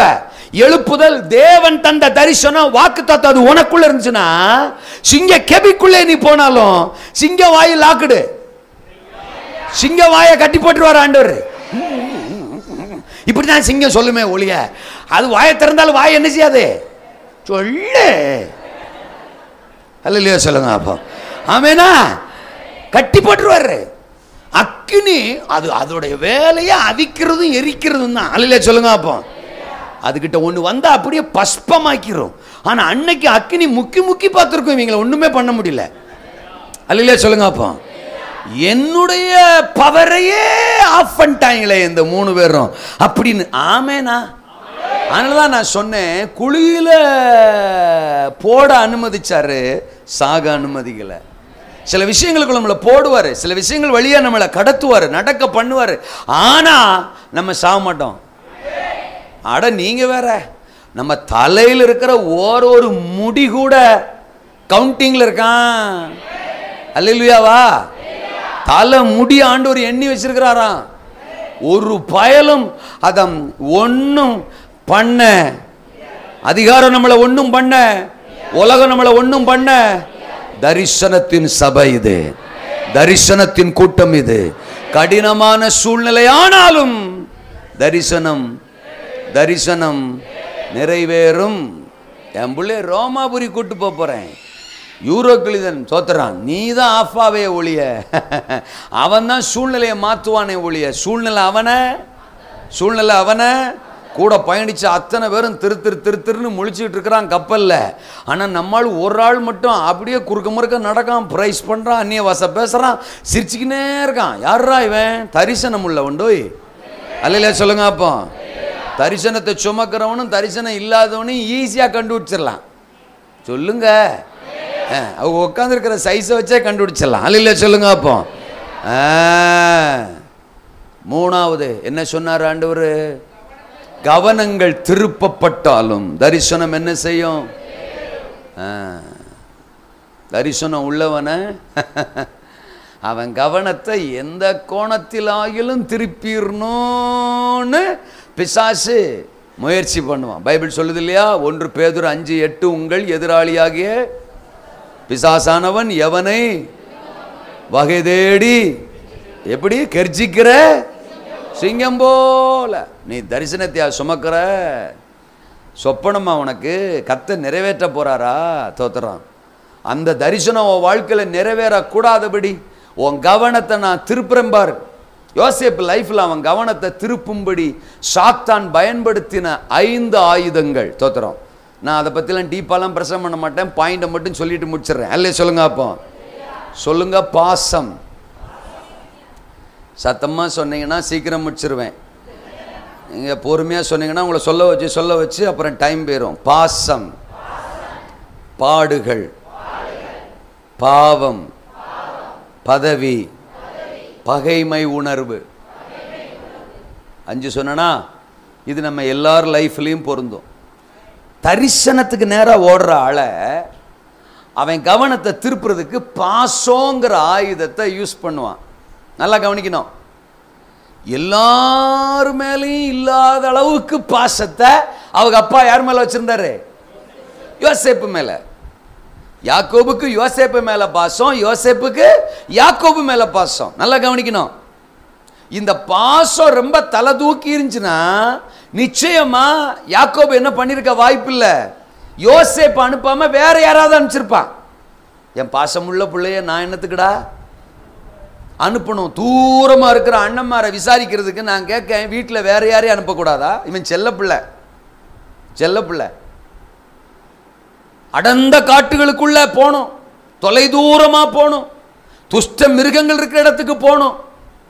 ஏன் வேற யாராவது ஒரு வேலைக்காரனை அனுப்பலாமே? யோசேப்பு என்னத்துக்கு அனுப்பல? என் பாசமான பிள்ளையாச்சே. அவனும் எப்பா டாடி நான் போகணுமா டாடி? உங்க கூடவே இருக்கிற பிள்ளை என்ன அனுப்புறீங்களே, நான் போனா என்னை விட்டு நீங்க எப்படி பிரிஞ்சிருப்பீங்க? தோத்துறான். நீங்க வேற யாரையாவது அனுப்பலாம்ல? தோத்துறான். அப்படின்னு யோசேப்பும் சொல்லல, யாக்கோபும் சொல்லல. இருக்கிறீங்களா? அல்லேலூயாவா? இந்த பாசம் தலை தூக்குச்சே, தரிசனம் செத்து போயிடும். புரிஞ்சா சோத்திரம், புரியலன்னா பெருஞ்சோத்திரம். தரிசனம் உள்ளவனுக்கு அடுத்த பாயிண்ட் இதோட கனெக்ட் ஆகி வரும். அடுத்த பாயிண்ட் என்ன சொன்ன? 4வது பாயிண்ட் கணம் என்னது? கணக்கற்றவைகள் தூரமானாலும். தரிசனம் உள்ளவனை தகப்பனை விட்டு தூரப்படுத்தியதான் ஆகணும். வீட்டு மேல பாசம், சொத்து மேல பாசம், அப்பா மேல பாசம், பலவரன அங்கி மேல பாசம், பாசம் பாசம் அதெல்லாம் தூரம் போனா தான் தரிசனம் நிறைவேறும். அப்போ நம்மளை தரிசனத்திலிருந்து நம்ம கவனத்தை திருப்புறதுக்கு சாத்தான் பயன்படுத்துற முதல் ஆயுதம் பாசம். அத்தானு அத்தானு தோத்துறான். டார்லிங்கு டார்லிங்கு அப்படின்னு புருஷன் பொண்டாட்டி பொண்டாட்டி புருஷன் அப்படின்னாலே நீ அது ஒரு டையப்புக்குள்ள இருந்தீங்கன்னா அது ஒரு கட்டு. தெய்வீகமற்ற தோத்திரம் ஆத்தும பந்த கட்டு. அந்த கட்டு உடைஞ்சாதான் தரிசனம் நம்ம மூலம் என்ன செய்யும். அதனாலதான் ஆண்டவர் சொன்னாரு, என் நாமத்து நிமித்தம் தகப்பனையாவது தாயாவது புருஷனையாவது மனைவியாவது குமாரனையாவது குமாரத்தியாவது விட்டவன் எவனோ. ஆண்டவரே என்ன முறைக்கிறாங்கப்பா எல்லாரும், அல்லேலூயா சொல்லுங்க. பாசம், தரிசனத்துக்கும் பாசத்துக்கும் சம்பந்தம் சொல்லு. அதனாலதான் தரிசனம் உள்ளவனை பார்த்து ஆதியாகமம் 22 சொல்றாரு, கூட்டு போய் போட்டுரு, ஈசாக்க கூட்டு போய் போட்டுரு. பாசமா தரிசனமா? நம்மளே தரிசனம் தான் போட்டுறேன்றான். அல்லேலூயா சொல்லுங்க. நம்ம கவனத்தை பாசம் திருப்பும், பாசம் திருப்பும். மாமா பாசம், அத்தான் பாசம், மனைவி பாசம், புள்ள பாசம், ஏசு ரத்தம் செய்யும். இது தரிசனம் உள்ள சபை. யோ இந்த பிரசங்கம்லாம் வேற எங்கேயாவது போய் பண்ண வேண்டியதானேயா? ஏன் எங்களுக்கு பண்ற? நானும் வேற எங்கேயாவது பண்ணலாம் தான் யோசிக்கிறேன். அவர் இதை பேசுன்னு எனக்கு சொன்னார்னா நான் என்ன பண்றது? ஒருவேளை ஒட்டுமொத்த சபையில் இருக்கிற அத்தனை பேருமே யோசிப்பா இருக்கலாம். அல்ல சொல்லுங்க. இல்லாட்ட ஒரு 4 பேர் யோசிப்பா இருக்கலாம். இன்னைக்கு என் பிரசங்கம் அந்த 4 பேருக்கு மட்டுமா இருக்கலாம். அல்ல சொல்லுங்க. எனக்கு தெரியும், ஒரு பிரசங்கம் பண்றேன்னா எல்லாருக்குமே அந்த பிரசங்கம் போய்கிட்டு இருக்கலாம் நான் நினைக்க மாட்டேன். அப்படி நினைக்கிற அளவுக்குலாம் நான் விஞ்ஞானி இல்லை. அல்ல சொல்லுங்க. இந்த பிரச்சனை இந்த ஆளுக்கு சுத்தமா கிடையாதுன்னு கூட தெரியும். ஆனாலும் நான் பேசணும், பேசித்தான் ஆகணும். ஏன்னா இந்த கூட்டத்துக்கு நடுவில் ஒரு யோசேப்பு இருக்கலாம், ஒரு யோசேப்பு இருக்கலாம். அந்த ஒரு யோசேப்புக்காக நான் 1.5 மணி நேரம் ஸ்பெண்ட் பண்றதுல ஒன்றும் தப்பு இல்லை சார். அல்ல சொல்லுங்க. அப்போ ஆமேனா? இந்த பிரசங்கத்தில் நீங்க எல்லாருமே எழும்பல, ஆனா ஒரு யோசேப்பு எழும்பிட்டான்னா போதும் சார். அன்னைக்கு ஒரு யோசேப்பு கிட்ட உலக சகல தேசங்களிலும் இருந்த ஜனங்கள் ஓடி வந்தாங்களாம். லட்சங்களுக்கு ஆசீர்வாதமா ஒரு பழைய ஏற்பாட்டு யோசேப்பை தேவன் பயன்படுத்தி இருக்க முடியும்னா இன்னைக்கு என் பிரசங்கத்தை கேட்கிற ஒன்ன தோத்துற கோடிகளுக்கு ஆசீர்வாதமா கர்த்தர் பயன்படுத்துவார். பாசம் உன் கவனத்தை திருப்போம், ஜாக்கிரதை. 2வது பாடுகள் உன் கவனத்தை என்ன செய்யும்? திருப்பும். நிறைய பாடுகள் யோசேப்பு லைஃப்ல வருது. யோசேப்பு நினைச்சிருக்கலாம்ல, என்ன பெரிய தரிசனம், என்ன பெரிய சொப்பனம், சும்மா ஆண்டவர் இவ்வளவு பாடுகளை அனுமதிக்கிறார், இப்ப மட்டும் எங்க போனாரு, அன்னைக்கு சொப்பனத்தை கொடுத்தவர் இன்னைக்கு நம்மளை கண்டுக்கவே மாட்டாரு, நம்மளை இப்படி கை விட்டுட்டாரு, பாடுகளுக்குள்ள நம்மளை தள்ளிட்டாரு, இனி எதுக்கு இந்த ஆண்டவருக்காக நிக்கணும்? ஆண்டவர் ஆவது ஒன்னாவது சொப்பனமாவது தரிசனமாவது தோத்திரம், நன்வழி தனி வழி, எனக்கு தோன்ற ரூட்ல நான் போறேன் அப்படின்னு யோசேப்பு ஆண்டவரை காயப்படுத்திருக்கலாம்ல, விட்டு விலகி இருக்கலாம்ல. ஆனா பாருங்க, கர்த்தருக்கு ஸ்தோத்திரம், ஆமென் அல்லேலூயா. யோசேப்பு அத்தனை பாடுகள் வந்தாலும் தரிசனம் தந்த தேவனை காயப்படுத்தல. போத்திபார் மனைவிட்ட சொல்றான், இத்தனை பெரிய பொல்லாங்குக்கு உடன்பட்டு என் தேவனுக்கு விரோதமாய் பாவம் செய்வது பாடுகள் வரலாம். அல்லேலூயா சொல்லுங்க. ஒன்னு சொல்லட்டுமா, தனக்கு ஒரு சிங்காசனம் வச்சிருக்குங்கிறது யோசேப்புக்கு இந்த பாடுகளின் பாதையே அந்த சிங்காசனத்துக்கு தான் அவனுக்கு அப்படி தெரியாத பொழுதும் அந்த பாடுகளின் நடுவிலும் கூட அவன் கவனம் திருப்பப்படவில்லை. ஆனா நமக்கு இன்னைக்கு நல்லா தெரியுதுங்க, யோசேப்பு நமக்கு முன்னால பாடமா இருக்கிறாரு, யோபு நமக்கு முன்னால பாடமா இருக்கிறாரு, தாவீது நமக்கு முன்னால எக்ஸாம்பிளா இருக்கிறாரு. அப்ப நம்ம வாழ்க்கையில வருகிற பாடங்கள் எல்லாம் ஒரு சிங்காசனத்துக்கான படிக்கட்டுகள் நமக்கு தெரியுதுங்க. தெரிஞ்சிட்டும் நம்ம தரிசனத்தை விட்டு விலகி போறோம். அன்னைக்கு எதுவுமே தெரியாம தரிசனத்துல நின்னாம்பாரு யோசேப்பு. எத்தனை பேருக்கு நான் சொல்றது புரியுது? பாடுகள் நம் கவனத்தை திருப்பும், பாவம் நம் கவனத்தை, மூணாவது சொன்னேன் பாவம், போத்திபார் மனைவி மூலம் வந்த பாவம். அல்லேலூயா சொல்லுங்க. பாவத்துக்கு அவனை தோத்திரம் இழுக்க முயற்சிக்கிறா, பாவத்துல தள்ள முயற்சிக்கிறா. தோத்திரம் 39 அதிகாரத்துல கர்த்தர் கொடுத்த ஆஃபரா இருக்குமோ தோத்திரம், எது? போத்திபார் மனைவி. அல்லேலூயா சொல்லுங்க. யோசேப்பு நினைச்சிருக்கலாம்ல, நம்ம மேல ஒருத்தனுக்கு அக்கறை இல்லடா, அப்பாவுக்கு அக்கறை இல்லை அதனால தான் அனுப்பி விட்டாரு, அண்ணம்மாருக்கு அக்கறை இல்லை அதனால தான் காசுக்கு வித்துட்டாங்க. தோத்திரம் நம்மளை நேசிக்கிறதுக்கு யாருமே இல்லை, அன்பு பாராட்ட யாருமே இல்லை, இந்த உலகத்தில் ஒரு ஜீவன் இல்லை, பட் ஒரு ஜீவன் அழைக்குது. அல்லேலூயா சொல்லுவோம். ஒரு ஜீவன் துடிக்குது. அல்லேலூயா சொல்லுங்க. சொல்லப்போனால் ஆண்டவருக்கே அக்கறை இல்லாத மாதிரி தெரியுது, ஆண்டவரே நம்மளை கண்டுக்கிறாத மாதிரி தெரியுது. இந்த யாராலையும் கண்டுகொள்ளப்படாத ஒரு உலகத்தில் ஒரே ஒரு ஜீவன் மட்டும் நம்மேல் இவ்வளவு அக்கறையோடு அழைக்கிறதே. ஆமேன் சொல்லுங்க. இது ஆண்டவரே நமக்கு கொடுத்த ஒரு ஆஃபராக இருக்கலாம். சொத்துறோம், ஜியோவில் திடீர்னு ஒரு ஆஃபர் வரும், ஏர்டெல்லில் திடீர்னு ஒரு ஆஃபர் வரும், அந்த மாதிரி இது ஒரு ஆஃபராக கூட இருக்கலாம். டேக் இட்டு அப்படின்னு அவன் போனானா, அப்போ நம்ம கிறுக்கு பிடிச்சவளை தோத்துறான், பேய் என்ன பாவத்தில் தள்ள என்ன செய்யாத, முயற்சிக்காத. கையை உயர்த்தி ராமேனா. நாலாவது நான் சொன்னேன் பதவி. நாலாவது சொன்னேன், என்ன சொன்னேன்? தரிசனத்திலிருந்து நம் கவனத்தை திருப்புகிற நாலாவது விஷயம் ஆசீர்வாதம். பதவி, ஸ்தானம், சிங்காசனம், பணம், உயர்வு, இப்படி நீங்க எது வேணாலும் வச்சுக்கலாம். யோசேப்புக்கு இப்போ பதவி கிடைச்சிட்டு, சிங்காசனம் கிடைச்சிட்டு, ஹalleluya, எனக்கு ஒரு வாழ்வு கிடைச்சிட்டா, தோத்திரம், இந்த பதவி பணம் வந்துருச்சுரா அப்படின்னு அந்த பணத்தையும் பதவியையும் சிங்காசனத்தையும் அவன் சுயத்துக்குன்னு யூஸ் பண்ணிருக்கலாம்ல, தன்னுடைய சுய காரியத்துக்குன்னு யூஸ் பண்ணிருக்கலாம்ல. அடுத்த வாயிண்டு பகைமை உணர்வு. அண்ணன்மார் வர்றான் 42 அதிகாரத்தில், வாங்கடா என்னைக்கு ஒரு வாய்ப்பு கிடக்குன்னு உங்களை பார்த்தண்டா, பழிக்கு பழி, இப்போ வாங்கினண்டா உங்களை பழி தீக்கிறேன்டா அப்படின்னு அந்த பதவியை தன்னுடைய சுயநலனுக்காக பயன்படுத்தி அண்ணன்மார பகைமை உணர்வோட பழி வாங்கியிருக்கலாம்ல. யாரு யாரு? யோசேப்பு. அல்லேலூயா சொல்லுங்க. அப்ப தரிசனத்திலிருந்து நம்ம கவனத்தை திருப்புறதுக்கு எந்த கோணத்திலையும் சாத்தான் வருவான். பாருங்க, யோசேப்ப பாசமும் தன் கவனத்தை திருப்ப அவன் இடம் கொடுக்கல, பாடுகளும் தன் கவனத்தை திருப்ப அவன் இடம் கொடுக்கல, பாவமும் தன் கவனத்தை திருப்ப அவன் இடம் கொடுக்கல. பதவி, பணம், உயர்வு வந்தா போதும். சிலர்லாம் அதுக்கப்புறம் ஊழியம், அதுக்கப்புறம் தேவத்திட்டம் அப்படிங்கிறதே மறந்துடுவாங்க. சில சமயம் ஆசீர்வாதத்துக்காக பொருத்தனை பண்ணுவோம், தோத்துறாங்க. ஆசீர்வாதம் நமக்கு ஒன்று கிடைக்கணுங்கிறதுக்காக ஆண்டவர்கிட்ட, ஆண்டவரே இதை நீங்கள் தந்தீங்கன்னா நாங்கள் இதை செய்வோம் ஆண்டவரே, நாங்கள் அதை பண்ணுவோம் ஆண்டவரே, இதை கொடுப்போம் ஆண்டவரே, எங்களையே தருகிறோம் ஆண்டவரே, அப்படியே தராசில் தூக்கி எங்களை அப்படியே வச்சிடறோம் ஆண்டவரே, எடைக்கு எடை. அல்லையா சொல்லுங்க. அப்போ எங்களையே தருகிறோம், எங்களையே படைக்கிறோம் ஆண்டவரே, உடைக்கிறோம் ஆண்டவரே, ஒப்பு கொடுக்கிறோம் ஆண்டவரே. ஹல்லேலூயா. அவர் அப்படியே உருகிடுவார். அல்லையா சொல்லுங்க. உருகிடுவார்லாம் இல்லை, நீ ஏமாத்தோன்னா அவருக்கு என்ன செய்யும் தெரியும். அவர் மனுஷன் கிடையாது பாரு. அல்லேலூயா சொல்லுங்க. நீ சொல்கிற அந்த வார்த்தைக்காக வேண்டி ஆகிலும் தோத்துறான். அந்த நேரத்தில் நீ அப்படி உடையிறே, அப்படி அழுகிறேங்கிறதுக்காக வேண்டி மனதுருகி அவர் நெஞ்சிருவார், ஆசீர்வச்சிருவார். வந்துருச்சா? அப்படியா? உங்ககிட்டயா? நானா சொன்னா? தெரியலையே. அல்ல சொல்லுங்க. அப்பா பொறுத்துனியா? பண்ணனா? தெரியலையே. ஊழியத்துக்கா ஒப்பு கொடுத்துனா? புரியலையே. புரியலையே, தெரியலையே. அல்ல சொல்லுங்க. ஆனால் அவர் எவ்வளோ நல்லவர் பாரு. என்னையும் உசுரோட வச்சிருக்கிறாரு பாரு. நம்மளை கொல்லணும்னா பல முறை கொல்லணும்.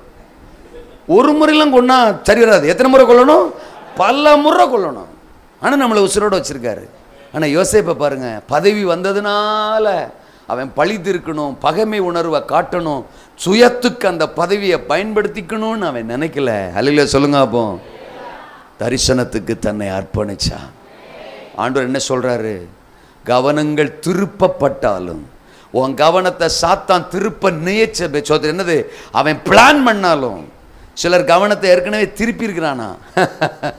பதவி சிலர் கவனத்தை திருப்பி இருக்கு, பகைமை உணர்வு சிலருடைய கவனத்தை திருப்பி இருக்கு, பாவம் சிலருடைய கவனத்தை திருப்பி இருக்கு. ஆனா கர்த்தர் சொல்றாரு, சிம்சோனை ஒரு பாவ உணர்வு கவனத்தை திருப்பி வேற ரூட்டுக்கு கொண்டு போச்சு. ஆனாலும் அவன் மேல் மனம் இறங்கி தன் அபிஷேகத்தை திரும்ப அவன் மேல ஊத்தி தரிசனத்தை அவனை கொண்டு நிறைவேற்றின கர்த்தர் உங்களை எதுக்கு அழைச்சாரோ அதை நிறைவேற்றி முடிக்க போறார். கணக்கற்றவைகள் தூரம் போனாலும் தரிசனம் தரிசனம். அப்பா தூரம் போயிட்டாரு, அண்ணன்மார் தூரம் போயிட்டாங்க, வீடு தூரம் போயிட்டு, உறவுகள் தூரம் போயிட்டு, பலவர்னு அங்கி போட்டிருந்தான் தூரம் போயிட்டு, ஆசீர்வாதம் தூரம் போயிட்டு, சமாதானம் தூரம் போயிட்டு, அவன் வாழ்க்கையில் மகிழ்ச்சி தூரம் போயிட்டு, போத்திபார் வீட்டில் கிடைச்ச ஒரு சின்ன வேலை தூரம் போயிட்டு, அங்கே கிடைச்ச சோறு தூரம் போயிட்டு, சகலமும் அவனை விட்டு தூரம் போயிட்டு, நல்ல பேர் தூரம் போயிட்டு, எல்லாமே தூரம் போயிட்டு. அதனால் இப்போ அனாதை மாதிரி நிற்கிறான், தனித்து நிற்கிறான்.